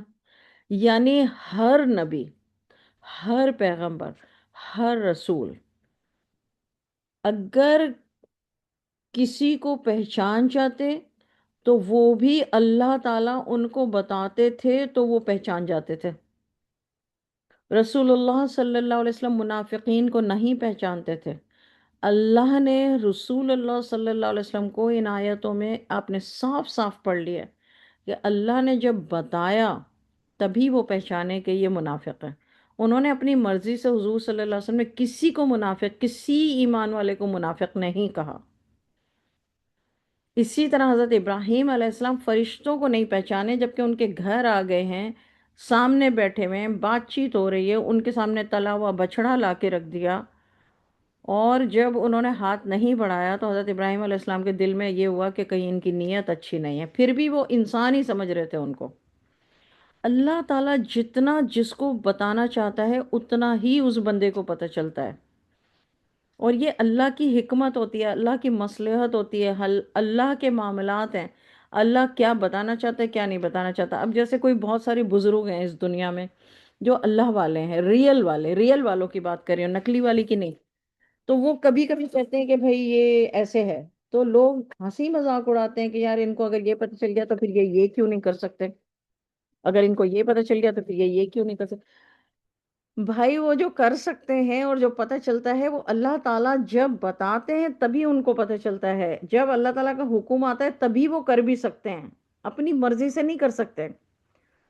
تو یہ آپ لوگ بھی سمجھ لیں کہ یہاں حضرت ابراہیم علیہ السلام نے ان جب ان فرشتوں نے کہا ہم لوط کی طرف آئے عذاب لے کر، تو حضرت ابراہیم علیہ السلام کے بارے میں اللہ تعالیٰ قرآن میں کہہ رہے ہیں کہ وہ بہت رقیق القلب تھے، مطلب نازک دل رکھتے تھے، ہمدردی والا دل رکھتے تھے. تو وہ، لیکن وہ اللہ کی طرف رجوع کرنے والے بھی تھے. تو انہوں نے کہا کہ بھائی یہ کیسے، تو انہوں نے کہا بھائی اللہ کا حکم آ گیا ہے، اس بات کو ابراہیم چھوڑ دو، اور یہ عذاب ٹلنے والا نہیں ہے. مطلب آپ اس کو جو بھی کریں یہ اللہ کا حکم ہے اور یہ عذاب. اس کا مطلب یہ نہیں کہ حضرت ابراہیم علیہ السلام نے جب پہچان لیا کہ یہ فرشتے ہیں جب سن لیا کہ لوط کی طرف اللہ نے فرشتوں کو بھیجا ہے، لوط کی قوم کی طرف عذاب کے لیے، تو پھر حضرت ابراہیم علیہ السلام نے یہ کیوں بولا؟ کیوں بحث کی؟ یہ رہی بحث، بحث کا لفظ آپ کو آیت میں بتا دوں میں، آیت نمبر 64، یجادلنا فی قوم لوط، اس کا مطلب ہے آرگیو کرنا۔ جب اللہ کا حکم آ گیا تو پھر آرگیو کرنے کی کیا بات ہے؟ تو یہ چھوٹی چھوٹی باتیں شاید آپ لوگوں کے لیے ہوں، لیکن یہ ہیں سمجھنے والی، کہ گناہ ایک الگ چیز ہے، نافرمانی ایک الگ چیز ہے، آرگیومنٹ ایک الگ چیز ہے، کون کر رہا ہے، اس کا مقصد کیا ہے کہنے کا۔ جیسے حضرت ابراہیم علیہ السلام نے کہا تھا کہ یا اللہ آپ مردوں کو زندہ کیسے کریں گے؟ حضرت عزیر علیہ السلام نے کہا آپ مردوں کو زندہ کیسے کریں گے؟ نافرمانی ہوئی یا ان اللہ پر یقین نہیں تھا؟ نہیں، یقین تھا، اور اللہ کو پتا ہے کہ کون سا بندہ بغیر یقین کے فرمائشیں کر رہا ہے معجزہ دکھانے کا۔ جن کے دلوں میں گند ہوتا ہے نا، وہ کون لوگ ہیں اور کون سے وہ لوگ ہیں جن کے دلوں میں گند نہیں ہے، ان کو اللہ پر پورا یقین ہے، مگر پھر بھی یہ انسان اس طرح سے باتیں کرتا ہے۔ بہرحال شاید میں اپنی بات آپ تک پہنچا سکے۔ اب جو ہے پڑھیں گے 76 تک ہم نے پڑھ لیا، اب 78۔ جب ہمارے فرشتے لوط کے پاس آئے تو لوط ان کی وجہ سے مغموم ہوئے اور ان کے سبب تنگ دل ہوئے اور کہا آج کا دن بہت بھاری ہے۔ یعنی حضرت لوط علیہ السلام کوئی خوش نہیں ہوئے، لیکن اب کیا کرتے؟ یہ حضرت لوط علیہ السلام کی جو دعا تھی وہ پوری ہو گئی، ان کی قوم پہ عذاب آنے کے لیے۔ حضرت صالح علیہ السلام کی دعا پوری ہو گئی، حضرت حود علیہ السلام کی دعا پوری ہو گئی، حضرت نوح علیہ السلام کی ہو گئی، ان کی قوموں پر عذاب آ گئے۔ ان کی قوم کے پاس ان کے پاس دوڑتی ہوئی آئی، ان کی قوم ان کے پاس دوڑتی ہوئی آئی۔ جب ان کے گھر فرشتے آئے نا حضرت لوط علیہ السلام کے پاس، تو ان کی قوم ان کے پاس دوڑتی ہوئی آئی، اور وہ پہلے ہی سے نامناسب حرکتیں کرتی تھی۔ لوط نے کہا اے میری قوم، یہ میری بیٹیاں ہیں۔ لوط کی جو قوم تھی نا، اس میں آدمی آدمیوں کے ساتھ جو ہے وہ معاملہ کرتے تھے، تو جس کو گے والی بات بولتے ہیں، تو وہ جب ان کو پتہ چلا حضرت لوط علیہ السلام کی قوم کو، جیسے ایک چھوٹی سی بستی ہے تو وہاں لوگوں کو پتہ چل گیا کہ بہت ہی حسین و جمیل دو لڑکے حضرت لوط علیہ السلام کے گھر آئے ہیں۔ وہ ظاہر فرشتے تھے تو حسین و جمیل ہی تھے، تو اس لیے وہ بھاگتے ہوئے آئے، بیکاز دے ور گے۔ تو لوط نے کہا اے میری قوم، یہ میری بیٹیاں ہیں، یہ تمہارے لیے بہت اچھے ہیں۔ یعنی حضرت لوط علیہ السلام نے کہا کہ بھائی یہ میری بیٹیاں ہیں، میں تمہیں انہیں پیش کرتا ہوں، یہ بہت اچھی ہیں، اور اللہ سے ڈرو، کیونکہ حضرت لوط علیہ السلام کو ارادہ پتہ تھا کیوں آئے، تو اللہ سے ڈرو، میرے مہمانوں میں مجھے ذلیل نہ کرو۔ کیا تم میں کوئی بھی معقول آدمی نہیں ہے؟ یعنی کوئی بھی ہدایت والا بندہ نہیں ہے کہ جو اس بات کو سمجھ سکے میری؟ وہ کہنے لگے، اب جو لوگ قوم کے لوگ جو آئے تھے وہ کہنے لگے آپ کو معلوم ہے ہم کو تمہاری بیٹیوں کی ضرورت نہیں ہے، یعنی ہم تو گئے ہیں بھائی، ہمیں تمہاری بیٹیوں کا کیا کام ہے، اچھی ہوں بری ہوں، اور آپ کو تو معلوم ہے جو ہمارا مطلب ہے۔ 79 80، لوط نے فرمایا کاش، لوط نے فرمایا کہ کاش میں تم پر غالب اور زوراور ہوتا، یہ کسی مضبوط پائے کی یا کسی مضبوط پائے کی پناہ لے لیتا۔ یعنی حضرت لوط علیہ السلام بہت ہی زیادہ وہ ہو گئے ہیلپ لیس، اور جیسے بالکل انسان عاجز آ جاتا ہے۔ فرشتے کہنے لگے اے لوط، ہم تو آپ کے رب کے بھیجے ہوئے ہیں، یہ آپ تک نہیں آ سکیں گے۔ جب حضرت لوط علیہ السلام نے کہا نا آیت نمبر 80 میں، کاش میں تم پر غالب آ سکتا، یعنی کاش میرے اندر اتنی قوت ہوتی، میں اتنا قوت والا ہوتا کہ تم پر غالب آ جاتا اور زور آور ہوتا، یعنی طاقت والا بھی ہوتا، قوت والا بھی ہوتا، تم پر غالب آتا، یا کسی مضبوط پائے کی پناہ لیتا۔ مضبوط پائے کا مطلب کیا ہے؟ یعنی کوئی ایسا مجھے انسان مل جائے جو مضبوط ہو، جو میرے لیے تم سے لڑے، جس سے میں پناہ لے لوں، اس کی پناہ میں چلا جاؤں کہ میرے گھر دو مہمان آئے ہیں، دو لڑکے ہیں، اتنے حسین ہیں، اور تم کس نیت سے آ گئے ہو، میں تمہارے آگے بیٹیاں پیش کرتا ہوں۔ تو انہوں نے کہا کہ نہیں، آپ جانتے ہیں ہمیں بیٹیوں کی ضرورت نہیں، دیکھیں آیت میں صاف صاف لکھا ہے 79، ہمیں بیٹیوں کی ضرورت نہیں ہے، اور آپ کو تو معلوم ہے ہمارا کیا مطلب ہے. That's what they said, they were gay. وہ گے تھے. تو آیت نمبر 80 میں اس بات پر حضرت لوط علیہ السلام بیچارے جو کر سکتے تھے انہوں نے وہ کیا. اپنی بیٹیاں پیش کی، انہیں روکنے کی کوشش کی، کہا میرے مہمانوں کے سامنے مجھے ذلیل نہ کرو. سب کچھ کر لیا، مگر وہ جب نہیں مانے اور ان کے ہاتھ جب بڑھنے لگے ان دو فرشتوں کی طرف، تو تب فرشتے کہنے لگے اے لوط، ہم تو آپ کے رب کے بھیجے ہوئے ہیں، یہ آپ تک نہیں آ سکیں گے. آپ رات کے کسی حصے میں اپنے اہل خانہ کو لے کر چلے جائیے. تم میں سے کوئی پیچھے کی طرف مڑ کر نہ دیکھے، مگر آپ کی بیوی رہ جائے گی. اس پر بھی وہی آفت آنے والی ہے جو دوسروں پر آنے والی ہے. ان کے وعدے کا وقت صبح کا وقت ہے، کیا صبح قریب نہیں ہے؟ سو جب ہمارا حکم آ پہنچا، اللہ تعالیٰ کہتے ہیں اب ہمارا جب حکم آ پہنچا، ہم نے زمین کو الٹ کر اوپر کا حصہ نیچے کر دیا اور اس سرزمین پر کھنکر کے پتھر برسانا شروع کر دیے جو لگاتار گر رہے تھے. اللہ نے کس طرح سے عذاب آیا؟ ایک تو زمین کو الٹ کر اوپر کا حصہ نیچے کر دیا. اگر آپ زمین کو الٹ دیں، جس زمین پہ ہم کھڑے ہیں، تو آپ ذرا نظارہ کیجئے کیا ہوگا پوری دنیا کا یا ہمارے ایریا کا. ایک ایک یہ کیا، دوسرا کیا کیا؟ پتھروں کی بارش کی جو لگاتار گر رہے تھے. کس پر؟ یہ کس کی بات ہو رہی ہے؟ لوط کی قوم پر.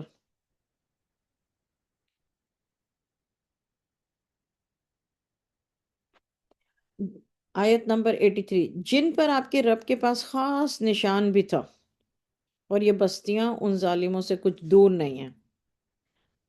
یہ جو بستیاں ہیں نا، یہاں پر اس کا مطلب یہ ہے کہ اللہ تعالیٰ حضور صلی اللہ علیہ وسلم سے کہہ رہے ہیں کہ ان کے نشانات خاص باقی چھوڑے ہوئے ہیں. یہ جو ہوا تھا واقعہ، حضور صلی اللہ علیہ وسلم سے اللہ تعالیٰ کہہ رہے ہیں کہ اس کے نشانات بھی ہیں، اور یہ بستیاں ان ظالموں سے کچھ دور نہیں ہیں. کن ظالموں سے؟ مکہ والوں سے.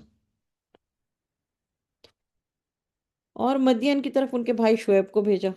اب حضرت شعیب علیہ السلام کا ذکر ہو رہا ہے.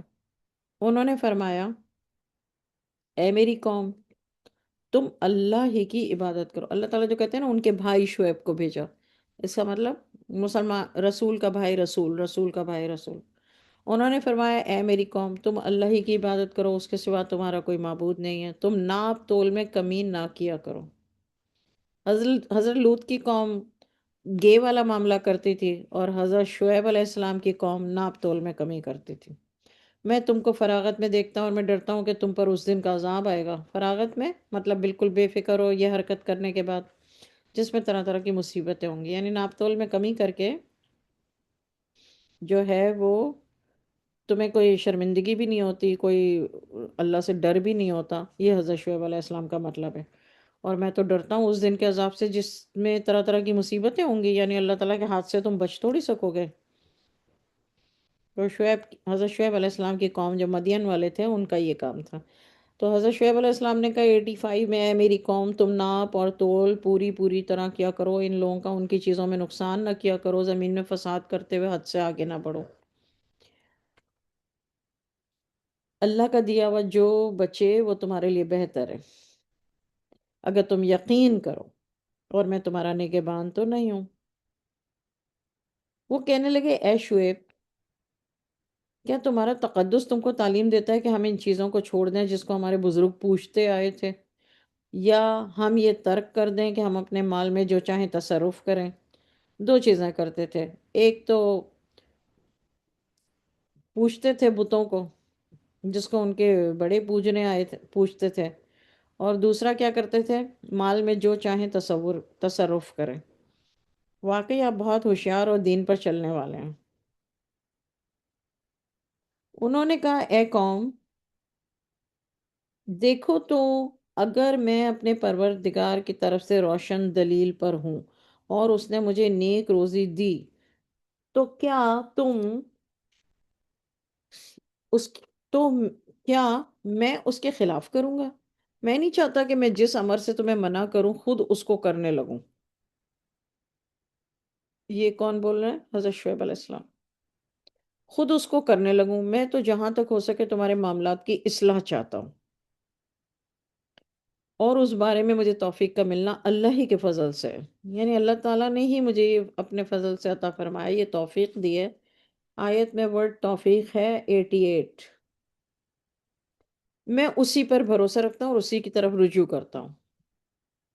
اے میری قوم، میری ضد سے تم پر کوئی ایسی مصیبت نہ آ جائے جیسی کہ قوم نوح، قوم ہود اور قوم صالح پر آ پڑی تھی۔ 4 انبیاء کا کیا اس میں نام ہے، اور قوم لوط 5۔ تو تم سے زمانے کے لحاظ سے بہت دور نہیں ہے۔ اچھا، یہاں پر میں ایک سیکنڈ رک جاتی ہوں آیت نمبر 89 پہ، آپ لوگوں کو بتانے کے لیے۔ اس سے آپ کو ہر نبی کی ٹائم لائن بھی پتہ چل رہی ہے۔ حضرت نوح علیہ السلام، پھر قوم ہود۔ قوم ہود کون سی تھی؟ قوم ہود کون سی تھی؟ قوم عاد۔ حضرت حضرت ہود علیہ السلام کی قوم کون سی تھی؟ عاد۔ قوم صالح، حضرت صالح علیہ السلام کی قوم کون سی تھی؟ سمود۔ اور حضرت لوط علیہ السلام کی قوم، حضرت لوط علیہ السلام کی قوم تھی جو گے تھی۔ اب حضرت شعیب علیہ السلام کی بات ہو رہی ہے، آیت 90۔ تو یہ اس کی آپ وہ جو ہے وہ لکھ سکتے ہیں نا، ٹائم لائن نو ہود عذاب کے حساب سے۔ تم اپنے رب سے معافی مانگو پھر اس کی طرف متوجہ رہو، دراصل میرا رب بڑا ہی مہربان اور بڑی محبت والا ہے۔ آیت 90۔ لوگوں نے کہا اے شعیب، بہت سی باتیں تمہاری کہی بھی ہماری سمجھ میں نہیں آ رہی ہیں، اور ہم تم کو اپنے سے کمزور دیکھ رہے ہیں، اور اگر تمہارے خاندان کا لحاظ نہ ہوتا تو ہم تم کو سنسار کر چکے ہوتے۔ ہماری نظر میں تمہاری کوئی عزت نہیں ہے۔ شعیب نے فرمایا اے میری قوم، کیا میرا خاندان تمہارے نزدیک اللہ سے بھی زیادہ معزز ہے، اور اس کو تم نے پس پش ڈال دیا ہے؟ بلا شبہ میرا رب تمہارے سب اعمال کا احاطہ کیے ہوئے ہے۔ اے میری قوم، تم اپنے طور پر عمل کرتے رہو، میں اپنے طور پر عمل کر رہا ہوں۔ اب جلد معلوم ہو جائے گا کہ کون ہے جس پر عذاب آنے ہی والا ہے، جو اس کو رسوا کرے گا، اور وہ کون ہے جو جھوٹا ہے۔ تم بھی انتظار کرو، میں بھی تمہارے ساتھ انتظار کر رہا ہوں۔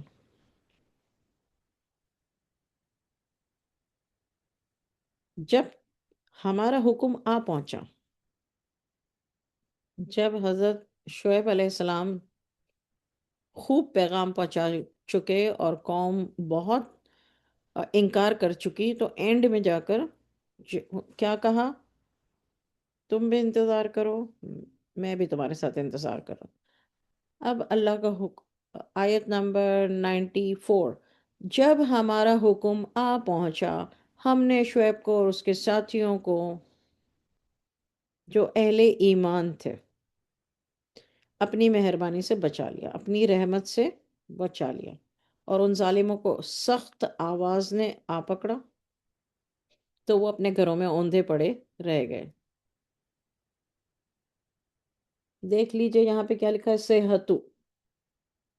صحتو مطلب چیخ، چنگھاڑ، آواز، ایسی آواز جس سے وہ، یہ اللہ تعالیٰ کا عذاب تھا، گویا کہ وہ کبھی گھروں میں بسے ہی نہیں تھے۔ یہ سیم آیتیں حضرت لوط علیہ السلام کی قوم کے لیے۔ خوب سن لو، مدین کو رحمت سے دوری ہوئی جیسے سمود رحمت سے دور ہو گئے۔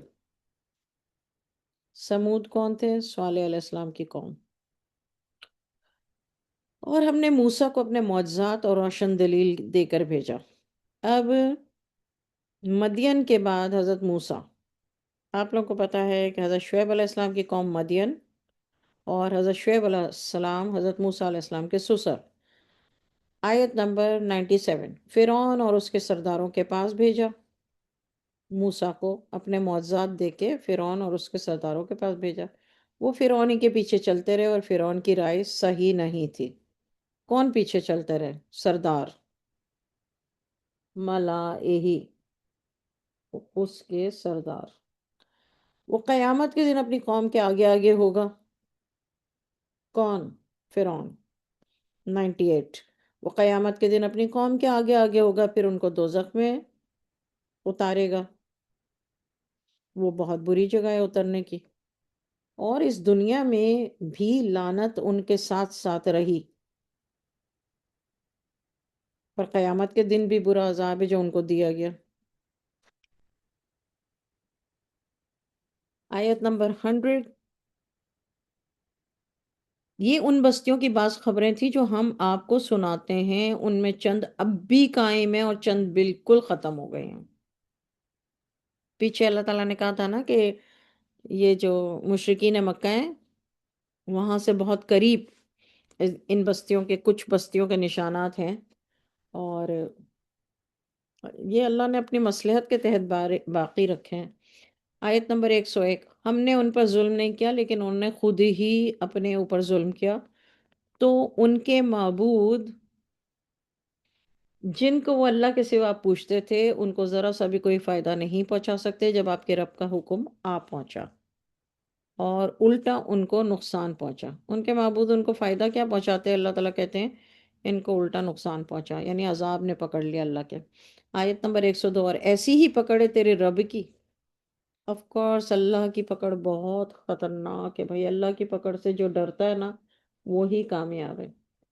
آیت نمبر 102، اور ایسی ہی پکڑ ہے آپ کے رب کی جب بستیوں کو پکڑتا ہے ان کے ظلم پر، بے شک اس کی پکڑ بڑی دردناک اور سخت ہے۔ آیت نمبر 103، ان قصوں میں اس کے لیے بڑی عبرت ہے جو آخرت کے عذاب سے ڈرتا ہے۔ وہ دن ایسا ہوگا جس روز تمام لوگ جمع کیے جائیں گے، وہ روز سب کی حاضری کا دن ہے۔ یوم مشہود،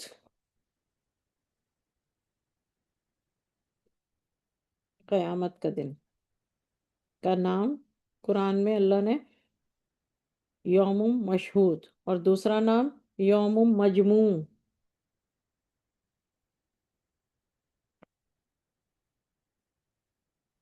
یہ دونوں نام اس آیت میں اللہ پاک نے قیامت کے دن کے لیے۔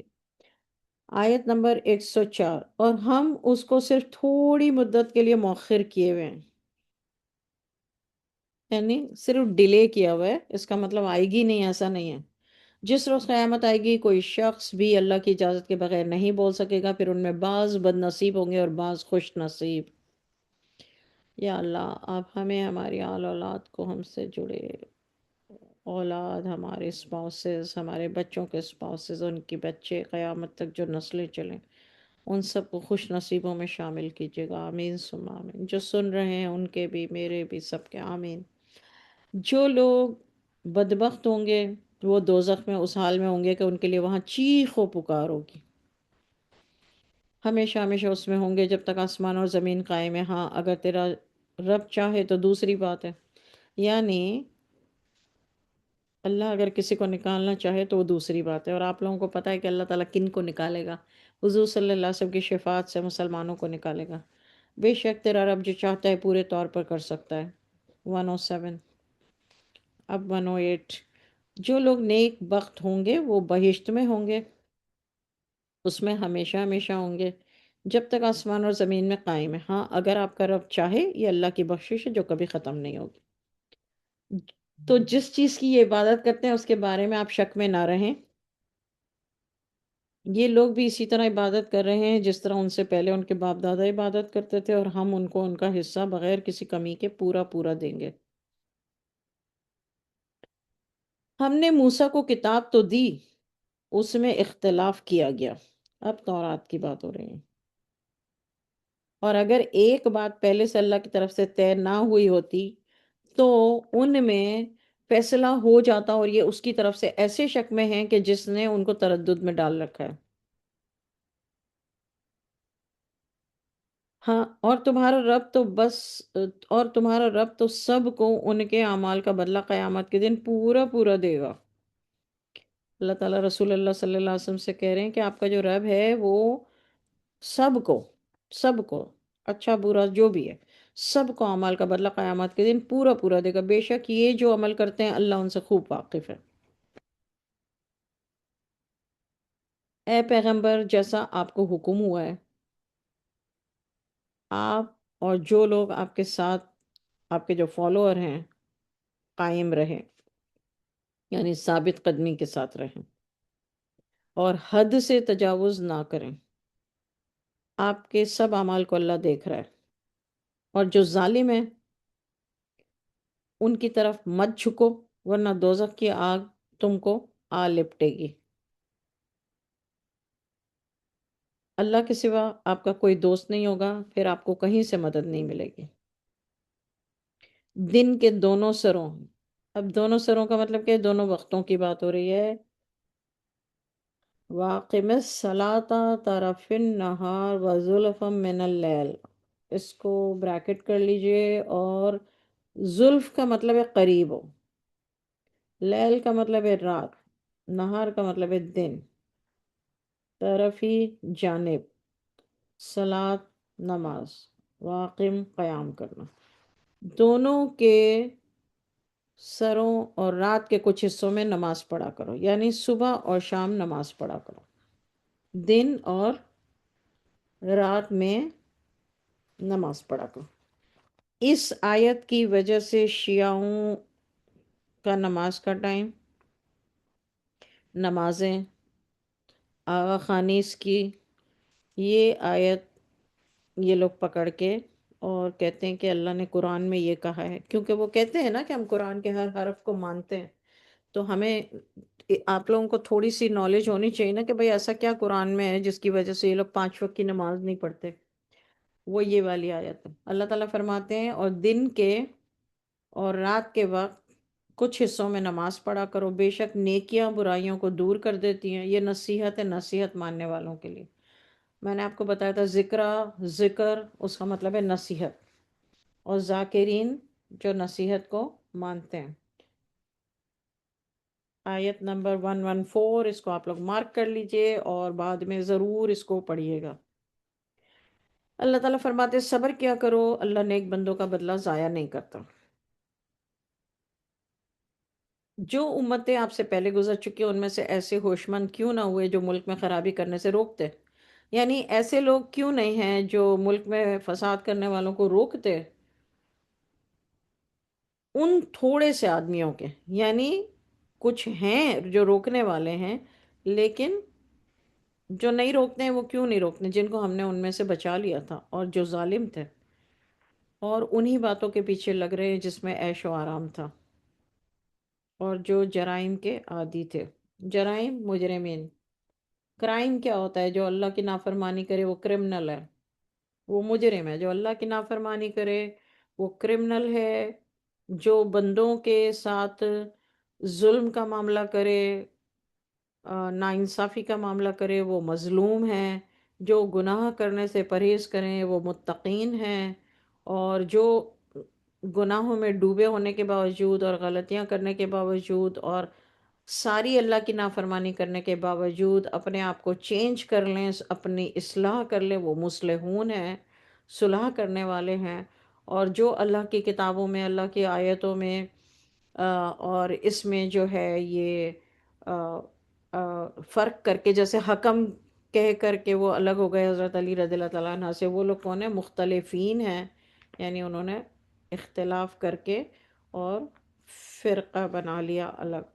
تو وہ ایسے لوگ دنیا میں، یہ جتنی میں نے آپ کو مثالیں دی ہیں، یہ سارے لوگ جب سے دنیا بنی ہے تب سے لے کے دنیا ختم ہوگی تب تک آتے رہیں گے، ہر جگہ ہوں گے، ہمارے رشتہ داروں میں بھی ہوں گے، ہمارے بہن بھائیوں میں بھی ہوں گے، ہمارے دوستوں میں بھی ہوں گے، ہمارے گھروں میں بھی ہوں گے، گھروں سے باہر بھی ہوں گے۔ مصلحون سے بھی پالا پڑے گا، متقین سے بھی پالا پڑے گا، محسنین سے بھی پالا پڑے گا، مشرکین سے بھی پالا پڑے گا، ظالمین سے بھی پالا پڑے گا، مجرمین سے بھی پالا پڑے گا۔ تو اس میں کوئی گھبرانے کی بات نہیں ہے۔ آیت نمبر 119، مگر جن پر آپ کا رب رحم کرے اسی کے لیے اس نے ان کو پیدا کیا، اور آپ کے رب کا قول پورا ہو گیا کہ میں دوزخ کو جنوں اور انسانوں سے بھر دوں گا۔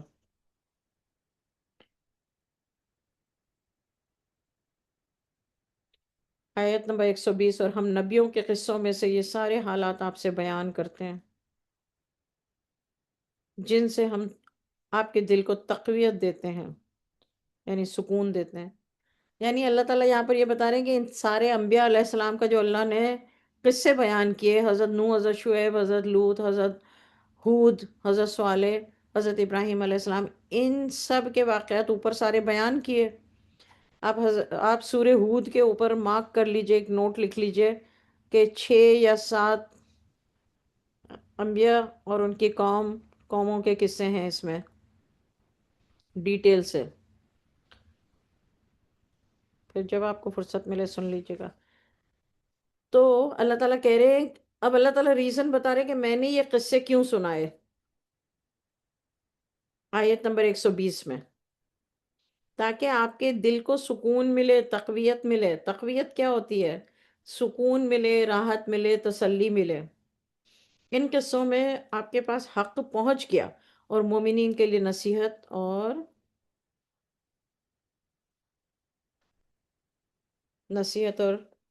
واعظ ہے. معزتم کا مطلب ہے واعظ، جو ہم اردو میں کہتے ہیں واعظ سننے جا رہے ہیں. ذکر، نصیحت کس کے لیے ہے؟ سب کے لیے نہیں ہے، صرف مومنین کے لیے. باقی جتنے لوگ پڑھیں گے اور وہ مومن نہیں ہیں، اور ان کے دل اگر کالے ہیں یا ان کے دلوں میں شر ہے، بھلے مسلمان ہیں مگر دل میں شر ہے، تو وہ اللہ کے پیغام کو ایکسیپٹ نہیں کر پاتے ہیں.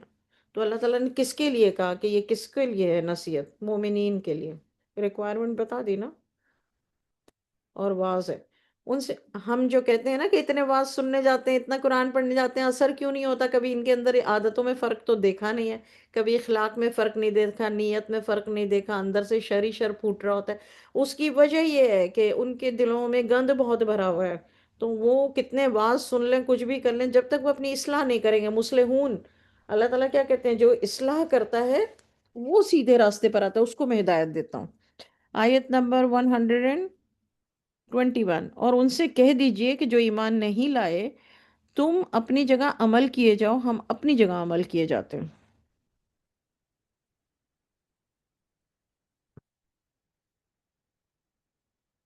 نتیجے کا تم بھی انتظار کرو، ہم بھی انتظار کر رہے ہیں. ہر نبی، ہر رسول جس کے بھی سورہ ہود میں واقعات بیان کیے گئے ہیں، آخری میں ہر کسی کو اللہ تعالیٰ نے یہی کہا کہ بھائی کہہ دو کہ تم بھی انتظار کرو، ہم بھی انتظار کر رہے ہیں. آسمان اور زمین کی پوشیدہ چیزوں کا علم تو بس اللہ ہی کو ہے، اور تمام امور اسی کی طرف رجوع ہوں گے. تو پھر اسی کی عبادت کرو، اسی پر بھروسہ کرو. look at this. دعا مانگنا عبادت ہے. اللہ تعالیٰ ہر جگہ کہہ رہے ہیں کہ اپنے ہر کام کو اللہ کی طرف رجوع کرو. یعنی معافی مانگو اللہ سے، بخشش مانگو اللہ سے، عبادت کرو اللہ سے، دعا مانگو اللہ سے، بھروسہ کرو اللہ پر. اللہ بے خبر نہیں ہے ان باتوں سے جو تم کر رہے ہو.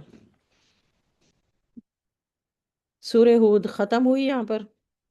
اور آپ لوگوں سے مجھے ایک بات کہنی ہے کہ 144 ہو رہا ہے. 20 منٹ ہیں میرے پاس فنش کرنے کے لیے، اور میں انشاءاللہ 20 منٹ میں یہ پارہ ختم کر لوں گی. لیکن اگر آپ لوگوں میں سے کسی کو ایسا لگتا ہے کہ آپ لوگوں کو کلاس چھوڑ کے جانا ہے، تو چپ چاپ سے آپ نکل سکتے ہیں. میں پورا پارہ ختم کروں گی، اور آپ لوگ پھر آگے کی ریکارڈنگ بھی سن سکتے ہیں. اچھا، اب شروع ہوتی ہے سورہ یوسف. سورہ یوسف شروع ہو رہی ہے. اور یوسف کون تھے؟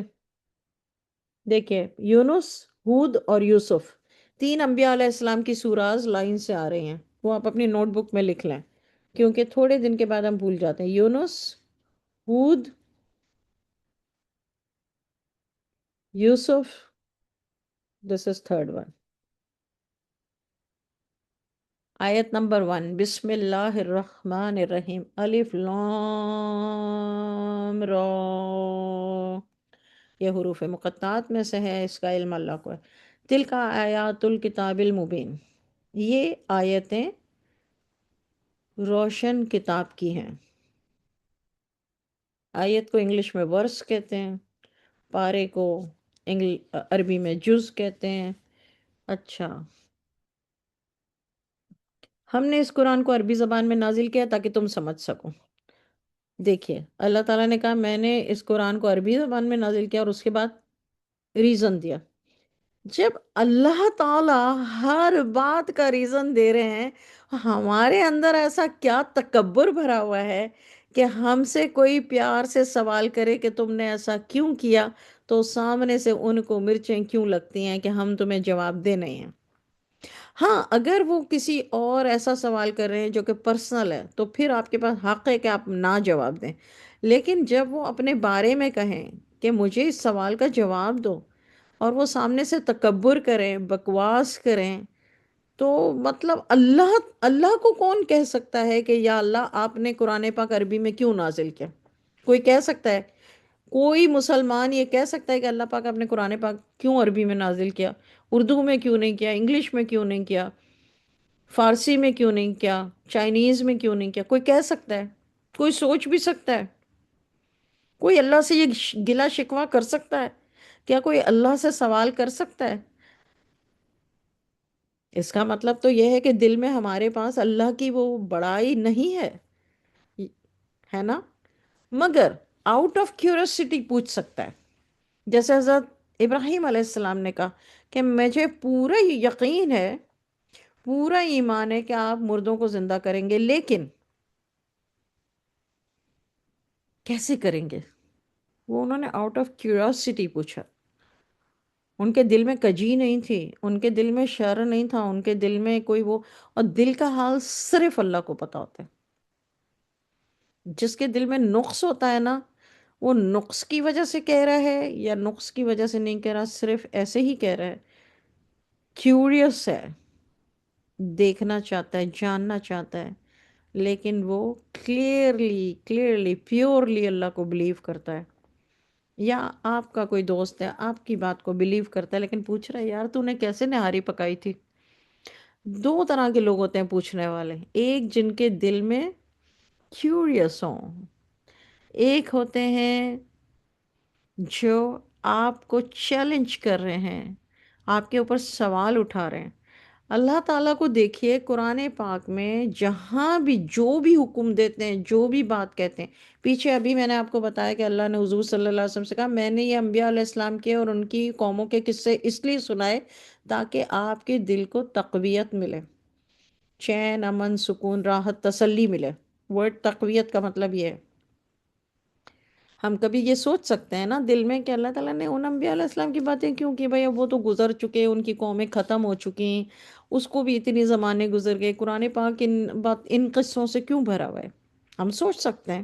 سوچنا ہر بندے کا حق ہے، شر کے ساتھ سوچ رہا ہے یا خیر کے ساتھ سوچ رہا ہے، آؤٹ آف کیوریوسٹی سوچ رہا ہے۔ جواب اللہ تعالیٰ خود پہلے سے ہی دے رہے ہیں قرآن پاک میں کہ آپ کو اس لیے بتایا جا رہا ہے، حضور صلی اللہ علیہ وسلم سے کہہ رہے ہیں تاکہ آپ کے دل کو تقویت ملے کہ پہلے انبیاء علیہ السلام کے ساتھ بھی قوموں نے یہی کچھ کیا ہے، اتنا ہی ستایا ہے، ان کو جھوٹا بولا ہے، ان کو جادوگر بولا ہے، ان کی ہر چیز کو جھٹلایا ہے،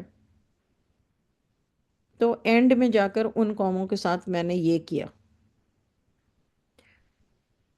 یہاں پر اللہ تعالیٰ کہہ رہے ہیں قرآن کو میں نے عربی زبان میں نازل کیا، آیت نمبر 2 سورہ یوسف۔ پھر اللہ تعالیٰ ایکسپلینیشن، ریزن بتا رہے تاکہ تم سمجھ سکو، کیونکہ حضور صلی اللہ علیہ وسلم کی زبان عربی تھی اور مکہ والوں کی زبان عربی تھی۔ اے نبی صلی اللہ علیہ وسلم، ہم نے جو یہ قرآن تم پر نازل کیا اس کے ذریعے سے ہم تم سے ایک بڑا عمدہ قصہ بیان کرتے ہیں، تم اس سے پہلے بے خبر تھے۔ جب یوسف نے اپنے باپ سے کہا ابا جان میں نے خواب میں 11 ستاروں، سورج اور چاند کو دیکھا ہے، دیکھتا کیا ہوں کہ وہ مجھے سجدہ کر رہے ہیں۔ باپ نے کہا بیٹا اپنے بھائیوں سے ذکر نہ کرنا، نہیں تو وہ تمہارے حق میں کوئی فریب کریں گے۔ کوئی شک نہیں ہے کہ شیطان انسان کا کھلا دشمن ہے۔ اس طرح تمہارا رب تم کو برگزیدہ اور ممتاز کرے گا۔ یہ تعبیر بتائی کس نے؟ حضرت یوسف علیہ السلام کے والد کون تھے؟ حضرت یعقوب علیہ السلام۔ حضرت یعقوب علیہ السلام نے تعبیر بتا دی کہ اس خواب کی تعبیر یہ ہے کہ تم کو برگزیدہ اور ممتاز کرے گا اور خوابوں کا علم سکھائے گا، کیونکہ حضرت یعقوب علیہ السلام خود بھی تو نبی تھے نا، اور پورا کرے گا تم پر اور یعقوب کے خاندان پر اپنا انعام، جیسا کہ اس سے پہلے تمہارے دادا پر دادا یعنی ابراہیم اور اسحاق پر اپنا انعام پورا کر چکا ہے۔ یہ آپ کو ٹائم لائن بھی انبیاء علیہ السلام کی اگر آپ چاہیں تو یہاں سے لے سکتے ہیں، اور یہ تعبیر ہے خواب کی جو حضرت یعقوب علیہ السلام نے حضرت یوسف علیہ السلام کو یہ تعبیر بتائی۔ موسٹ آف دا ٹائم میں نے یہ سنا ہے، جتنوں سے بھی سنا ہے، جتنے بھی قصے سنے ہیں، جتنے بھی واقعات سنے ہیں، یہی سنا ہے کہ حضرت یوسف علیہ السلام نے جب خواب حضرت یعقوب علیہ السلام کو سنایا تو حضرت یعقوب علیہ السلام نے کہا بھائیوں کو مت بتانا، لیکن تعبیر بتائی یہ میں نے کبھی بھی نہیں سنا تھا سوائے قرآن کے۔ تو یہ قرآن کا آپ لکھ لیں نوٹ، تعبیر بتائی حضرت یعقوب نے حضرت یوسف کو۔ اس سے بہت سارے نقطے نکلتے ہیں کہ سچے خواب ہوتے ہیں، ان کی تعبیر ہوتی ہے۔ اب حضرت یوسف علیہ السلام نے خواب میں اگر دیکھا کہ 11 ستارے، تو ستاروں کا مطلب کچھ اور ہے، سورج دیکھا اس کا مطلب کچھ اور ہے، چاند کو دیکھا اس کا مطلب کچھ ہے، اور دیکھا کہ مجھے سجدہ کر رہے ہیں، حالانکہ سجدہ تو صرف اللہ کو ہے، لیکن حضرت یوسف علیہ السلام کے زمانے میں بادشاہوں کو سجدہ کیا جاتا تھا، تو سجدہ کرے۔ 4 چیزیں دیکھیں خواب میں، ستاروں، 11 ستارے، سورج، چاند، جو کہ انہیں سجدہ کر رہے ہیں، رائٹ؟ تعبیر کیا بتائی حضرت یعقوب علیہ السلام نے جو قرآن پاک کی آیتوں سے اللہ ہمیں بتا رہے ہیں کہ اللہ تعالیٰ تم کو کیا کرے گا؟ یو تبی کا، یعنی اللہ تمہیں ایسا بنائے گا جس سے اللہ تعالیٰ محبت کرتا ہے، نمبر 1، یعنی اللہ والا، یعنی اللہ کے قریب۔ دوسرا، دوسرا کیا بتایا؟ وَيُعَلِّمُكَ مِن تَأْوِيلِ الْأَحَادِيثِ، علم عطا فرمائے گا خوابوں کی تعبیر کا۔ تیسری چیز کیا بتائی حضرت یعقوب علیہ السلام نے تعبیر میں؟ اور پورا کرے گا تم پر، یعقوب کے خاندان پر اپنا انعام۔ یہ جب بچے تھے جب دیکھا تھا، اور پھر پتہ نہیں کب جا کر کے یہ خواب پورا ہو، جیسا کہ اس سے پہلے تمہارے دادا پر، یعنی تین چیزیں بتائیں۔ آیت نمبر 7، بے شک یوسف اس کے بھائیوں کے قصے میں دریافت کرنے والوں کے لیے بہت سی نشانیاں ہیں۔ جب یوسف کے بھائی بولے کہ ابا، یوسف اور اس کا بھائی ہم سے زیادہ پیارے ہیں، حالانکہ ہم ایک جماعت کی جماعت ہیں۔ جماعت کا مطلب کیا ہے؟ یعنی ہم ایک ہی فیملی سے ہیں، لیکن آپ جو ہیں وہ محبت زیادہ یوسف سے کرتے ہیں۔ بے شک ہمارے باپ سری غلطی پر ہے۔ ان بھائیوں کا یہ خیال تھا کہ ہمارا جو باپ ہے وہ غلطی پر ہے، یوسف کو یا تو جان سے مار ڈالو یا اس کو کسی ملک میں پھینک کر آ جاؤ تو ابا کی توجہ صرف تمہاری طرف ہو جائے گی، اس کے بعد تم اچھی حالت میں ہو جاؤ گے۔ یہ مشورہ کس نے دیا ہوگا ان لوگوں کو؟ ظاہری بات ہے شیطان نے۔ یہ جو جیلسی پیدا کرتا ہے شیطان کرتا ہے، جو برے کام کرواتا ہے وہ شیطان کرواتا ہے، مشورے کون دیتا ہے؟ شیطان دیتا ہے۔ ماننا نہ ماننا ہماری مرضی ہے۔ آیت نمبر 10، ان میں سے ایک کہنے والے نے کہا یوسف کو جان سے مارو، کسی گہرے کنویں میں ڈال دو، کوئی راہگیر اس کو نکال کر لے جائے گا، اگر تم کو ایسا کرنا ہے تو یہ کر لو۔ انہوں نے کہا کہ ابا جان کیا وجہ ہے کہ آپ یوسف کے بارے میں ہمارا اعتبار نہیں کرتے، حالانکہ ہم اس کے خیر خواہ ہیں؟ آپ سب لوگوں کو واقعہ پتہ ہے، اس لیے میں ڈیٹیل میں نہیں جا رہی۔ آیت نمبر 12، آپ اس کو کل ہمارے ساتھ بھیج دیجئے، ذرا وہ کھائیں اور کھیلیں، مطلب کھانا پینا کھائیں گے، تھوڑا کھیلیں گے، پکنک پکنک ہوتا ہے نا ایسے جیسے بچے لڑکے۔ آیت 12، آپ اس کو کل، کل یعنی ٹمورو ہمارے ساتھ بھیج دیجئے، ذرا وہ کھائیں گے پیئیں گے اور کھیلیں گے ویلیں گے، اور ہم اس کی حفاظت کریں گے۔ دیکھیے بات تو بہت اچھی ہے کہ اس کو ہمارے ساتھ بھیج دیں، کھائے گا پیے گا کھیلے گا دوڑے گا، بات کتنی پیاری ہے، محبت کی بات ہے نا، نیت کیا ہے؟ تو یہ سورہ یوسف سے آپ کو سمجھ میں آ رہا ہے، الفاظ اچھے ہوں، نیت کیا ہے، مقصد کیا ہے؟ یہی تو بندہ دھوکا کھاتا ہے۔ حضرت یعقوب علیہ السلام جو اتنے جلیل القدر نبی تھے، وہ دھوکا کھا گئے جبکہ انہیں پتا تھا پھر بھی۔ تو یہ جب ہونا لکھا ہوتا ہے تب ہم دھوکا کھاتے ہیں۔ آیت نمبر 12، آپ اس کو کل ہمارے ساتھ بھیج دیجئے کہ ذرا وہ کھائیں گے پئیں گے کھیلیں گے اور ہم اس کی حفاظت کریں گے۔ آیت 13، انہوں نے کہا یہ بات مجھے غمگین کرتی ہے کہ تم اس کو لے جاؤ، اور مجھے یہ بھی ڈر ہے کہ اس سے غافل ہو جاؤ، اس کو بھیڑیا کھا جائے۔ حضرت یعقوب علیہ السلام نے اپنا جو دل میں فکر تھی وہ بتا دی کہ بھئی اگر تم لوگ کھیل کود میں لگ گئے تو جو ہے اس کو کہیں بھیڑیا نہ کھا جائے۔ انہوں نے کہا اگر اس کو بھیڑیا کھا جائے اور ہم ایک طاقتور جماعت ہے تو ہم بڑے نقصان میں پڑ جائیں گے، یعنی ہم بھیڑیے کو اس کو کھانے نہیں دیں گے، ہم بہت طاقتور ہیں، لڑ لیں گے، مطلب یہ۔ آیت 15، باتیں کتنی اچھی اچھی ہیں نا، کتنے خوبصورت الفاظ ہیں، کتنی محبت ٹپک رہی ہے۔ نیت خراب، جھانسا دے رہے ہیں حضرت یعقوب علیہ السلام کو، ان کے اپنے بیٹے جھانسا دے رہے ہیں، نبی کو بیٹے جھانسا دے رہے ہیں۔ کس وجہ سے؟ جیلسی کی وجہ سے۔ جیلسی کیا پیدا کرتی ہے؟ دشمنی۔ آیت نمبر 15، جب وہ اس کو لے گئے اور اس بات پر اتفاق کر لیا، آپس میں تو ایک ہوئے ہوئے تھے، تو اتفاق اس پر ہوا، مطلب اوپر آیتوں میں ہے نا کہ ڈفرینٹ مشورے تھے کہ کنویں میں ڈال دیں یا جان سے مار دیں۔ ایک مشورہ تھا کہ جان سے مار دیں، ایک مشورہ تھا کنویں میں ڈال دیں۔ تو اتفاق اس بات پر ہوا، آیت نمبر 15، کہ اس کو گہرے کنویں میں ڈال دیں۔ ہم نے وحی کی یوسف کو کہ ایک وقت ایسا آئے گا کہ تم ان کو ان کے اس سلوک سے آگاہ کرو گے اور وہ تم کو پہچانیں گے بھی نہیں۔ یہ بات غور کرنے کی ہے۔ آیت نمبر 16، وہ رات کو روتے ہوئے اپنے باپ کے پاس پہنچے اور کہا ابا جان، ہم تو آپس میں دوڑنے میں لگ گئے اور یوسف کو اپنے اس سبب کے پاس چھوڑ دیا تو اس کو بھیڑیا کھا گیا۔ آپ ہماری بات کا یقین نہیں کریں گے، گو کہ ہم سچ کہتے ہیں۔ استغفر اللہ العظیم۔ کتنا اپنے آپ کو معصوم شو کر رہے ہیں بیٹے باپ کے پاس، اور وہ بھی نبی ہیں۔ اللہ اکبر، بھیڑیا کھا گیا، چلو بھائی ٹھیک ہے۔ آیت نمبر 18، ان کے کرتے پر جھوٹ موٹ کا خون لگا لائے۔ یعقوب نے کہا بلکہ تم ایک بات اپنے دل سے بنا کر لائے ہو۔ حضرت یعقوب علیہ السلام نے اپنے بیٹوں سے کہا تم نے اپنے دل سے یہ بات بنائی ہے، یعنی اپنے دل سے بنائی ہے کہ بھیڑیا کھا گیا۔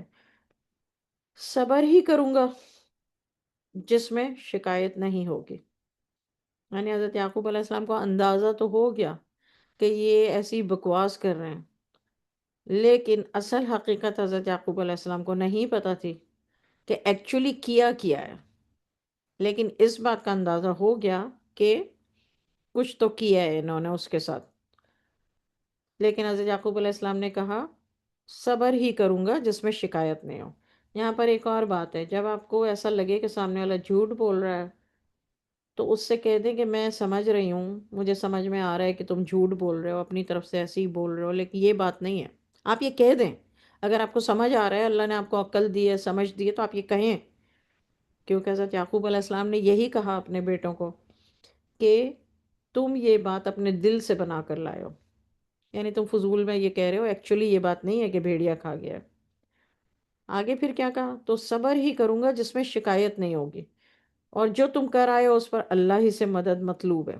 اللہ سے میں مدد مانگتا ہوں، جو بھی تم نے کیا ہے اس کے ساتھ، یوسف کے ساتھ جو بھی کیا ہے، میں صبر کروں گا، لیکن مجھے تمہاری بات پر یقین نہیں ہے کہ اسے بھیڑیا کھا گیا ہے، اور میں شکایت بھی نہیں کروں گا، لیکن اللہ سے میں مدد مانگتا ہوں۔ واللہ المستعان۔ آپ کے ساتھ کبھی بھی زندگی میں کوئی ایسی بات ہو، یہ ہے دعا جو حضرت یوسف علیہ السلام کے والد نے اس سچویشن میں مانگی تھی۔ آپ کو سچویشن ساری سمجھ آ گئی ہے، اگر آپ کی زندگی میں کبھی ایسا موقع آئے تو آپ یہ دعا مانگیں، واللہ المستعان علی ما تصفون، یہ دعا ہے بہترین۔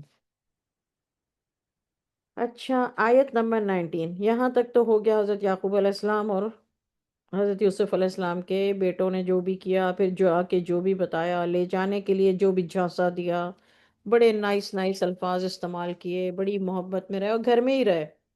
آیت 19 ایک قافلہ آوارد ہوا، انہوں نے اپنا سقا پانی کے لیے بھیجا۔ سقا اسے کہتے ہیں جس میں پانی بھرا جاتا ہے، یعنی گلاس ٹائپ تھنگ، ڈونگا۔ اس نے کنویں میں ڈول لٹکایا تو وہ بولا زہ نصیب، یہ تو حسین لڑکا ہے۔ جیسے اس نے ڈول ڈالا نا تو اس کو پکڑ لیا حضرت یوسف علیہ السلام، بچے تھے، چھوٹا بچہ ہے۔ اب اوپر اللہ تعالیٰ نے کہا ہے نا کہ حضرت یوسف علیہ السلام کے دل میں اللہ تعالیٰ نے سکینہ ڈال دیا تھا، وہی نازل کر دی تھی، تو اس لیے وہ سکون سے اندر کنویں میں بیٹھے ہوئے تھے، ویٹ کر رہے تھے اچھے وقت کا، چیخ چلا نہیں رہتے، رو نہیں رہتے، ڈر نہیں رہتے۔ کیوں؟ کیونکہ اللہ تعالیٰ نے خود ہی بتایا، میں نے ان کے دل میں یہ بات ڈال دی تھی، سکون سے رہو بھائی، ہو جائے گا، ٹھیک ہو جائے گا، ٹھیک ہو جائے گا، سب ٹھیک ہو جائے گا۔ تو آیت اب کیسے ہوگا، کیا ہوگا، یہ نہیں پتا، بس ٹھیک ہو جائے گا، آرام سے سکون میں رہو۔ آیت نمبر 19 وہ بولا زہ نصیب، یہ تو حسین لڑکا، اس کو قیمتی سرمایہ سمجھ کر چھپا لیا۔ وہ رو وہ اور وہ جو کر رہے تھے اللہ کو سب معلوم تھا۔ حضرت یوسف علیہ السلام نے کیا کیا دیکھا کہ ڈونگا آیا ہے پانی بھرنے کے لیے، تو اس سے لٹک گئے۔ جب باہر نکالا اس بندے نے، قافلے والے نے، تو اس نے کہا تو بڑا حسین بچہ ہے، اس کو تو قیمت بڑی اچھی ملے گی مصر میں جا کے۔ آپ لوگوں کی انفارمیشن کے لیے بتا دوں کہ حضرت یوسف علیہ السلام کی وہ جگہ جہاں ان کو بیچا گیا مصر میں، وہ ہم نے دیکھی جا کر۔ آیت نمبر 20 بس آئی تھنک فیو منٹس ہیں۔ آیت نمبر 20 اس کو تھوڑی سی قیمت پر بیچ ڈالا اور ان کے اس بارے میں کوئی لالچ بھی نہیں تھا۔ مصر کے جس شخص نے یوسف کو خریدا تھا اس نے اپنی بیوی سے کہا، دیکھیے یہاں پہ ابھی نام مینشن نہیں، اس نے اپنی بیوی سے کہا اس کو عزت اور احترام سے رکھو، شاید کہ وہ ہمیں نفع بخشے یا ہم اس کو اپنا لڑکا بنا لیں۔ اس طرح ہم نے یوسف کو سرزمین مصر میں جگہ دی تاکہ ہم اس کو خوابوں کی تعبیر کا علم سکھائیں۔ یہاں پہ اللہ تعالیٰ دوبارہ وہی ریزن بتا رہے ہیں کہ وائی مصر، وائی مصر، وائی ناٹ کوئی اور کنٹری، بیکاز مصر میں خوابوں کی تعبیر بتانا اس وقت عروج پر تھا اور اس کی بڑی ویلیو تھی۔ دیکھیے آپ اگر ڈاکٹر بنتے ہیں تو آپ اس کنٹری میں جائیں گے جہاں ڈاکٹروں کی کھپت ہے، کمی ہے، لیکن وہاں آپ کو جہاں بہت زیادہ مال ملے، پاکستان میں 25 30 40 50 ہزار روپے ڈاکٹر کو ملتے ہیں، امریکہ میں ڈاکٹر سب سے امیر ہے، تو آپ امریکہ میں ڈاکٹر بننا پسند کریں گے، پاکستان میں بننا پسند کریں گے؟ ٹھیک ہے، جہاں ویلیو ہو، جہاں اس کی بہت زیادہ کھپت ہو، ضرورت ہو اور ویلیو بھی ہو۔ آیت نمبر 21 میں تاکہ اس کو خوابوں کی تعبیر کا علم سکھا، اللہ تو اپنے کام میں غالب ہے لیکن اکثر لوگ نہیں جانتے۔ یعنی یہاں آپ کو ریزن مل گیا کہ وائی مصر، حضرت یعقوب علیہ السلام کہاں ہیں اور حضرت یوسف علیہ السلام کہاں پہنچ گئے۔ جب وہ اپنی جوانی کو پہنچے، جوانی تک تو سب ٹھیک چل رہا ہے، ٹھیک ہے، دیکھیں جب کسی کو خریدتے ہیں نا تو غلام بنا کے بھی رکھتے ہیں گھر میں، ضروری نہیں ہے بیٹا بنا کے رکھیں، یہ اس زمانے کی بات بتا رہی ہوں۔ تو اس وجہ سے اس شخص نے اپنی بیوی سے کہا کہ اس کو عزت اور احترام سے رکھو، یعنی غلاموں کی طرح اس کے ساتھ نہ کرنا، مسئلہ معاملہ کیا فیصلہ ہے، عزت اور احترام کے ساتھ رکھو۔ یہ اللہ تعالیٰ جو عزت ڈالتے ہیں نا کسی کے دل میں، یہ اللہ پاک ڈالتے ہیں۔ اللہ نے اس شخص کے دل میں یہ ڈالا، اس نے اپنی بیوی سے کہا کہ اس کو غلاموں کی طرح نہ رکھنا، عزت اور احترام سے رکھنا، یہ شاید ہمارے لیے نفع بخش ہو، کیونکہ یہ تو بچہ ہے ابھی، کیا مطلب اور ہو سکتا ہے اس کو ہم اپنا بیٹا بنا لیں۔ آیت نمبر 22 جب وہ اپنی جوانی کو پہنچے تو ہم نے ان کو دانائی اور علم عطا فرمایا۔ دانائی اور علم، دیکھیے اکیلا علم ہونا کافی نہیں ہے، حکمت، حکمن آپ پڑھ لیجئے آیت میں، وَلَمَّا بَلَغَ أَشُدَّهُ آتَيْنَاهُ حکم و علم، حکم، حکیم، حکمت، حکمت اور علم عطا فرمایا، اور ہم نیکوں کو اسی طرح بدلہ دیا کرتے ہیں۔ جس عورت کے گھر میں وہ رہتے تھے، اس نے اپنی طرف مائل کرنا چاہا، ان سے اپنا مطلب حاصل کرنے کے لیے سارے دروازے بند کر دیے اور کہا یوسف جلد آؤ، تم ہی سے کہتی ہوں۔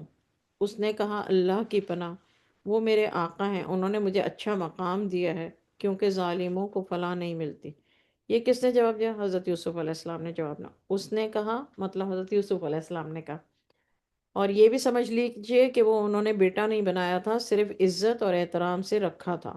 اور یہ بھی سمجھ لیجئے کہ آیت نمبر 23، آیت نمبر 22 میں اللہ کہتے ہیں جب وہ جوانی کو پہنچے، یعنی بچے تھے جب خریدا، تب سے لے کے جب جوان ہوئے تب تک کوئی پرابلم نہیں تھا، عزت اور احترام سے ان کو محل میں رکھا گیا تھا، نہ ان کو غلاموں کی طرح رکھا گیا تھا کہ تم خریدے ہوئے غلام ہو، تو غلاموں کی طرح نہیں، عزت اور احترام سے رکھا گیا تھا۔ اور یہ قرآن کے الفاظ ہیں۔ آیت نمبر 26 میں اس عورت نے اس کا ارادہ کیا، آئی تھنک ٹمورو، ابھی میں جلدی میں ہوں پھر۔ وما علینا الا البلاغ، آیت نمبر 26، پارا 12 کل کریں گے 26 کے بعد، کیونکہ حضرت یوسف علیہ السلام کا پورا قصہ پھر ایک ساتھ پڑھیں گے۔ وما علینا الا البلاغ، یا اللہ ہم نے جو پڑھا اس کو اپنی بارگاہ میں قبول و منظور فرما لیجئے۔ یا اللہ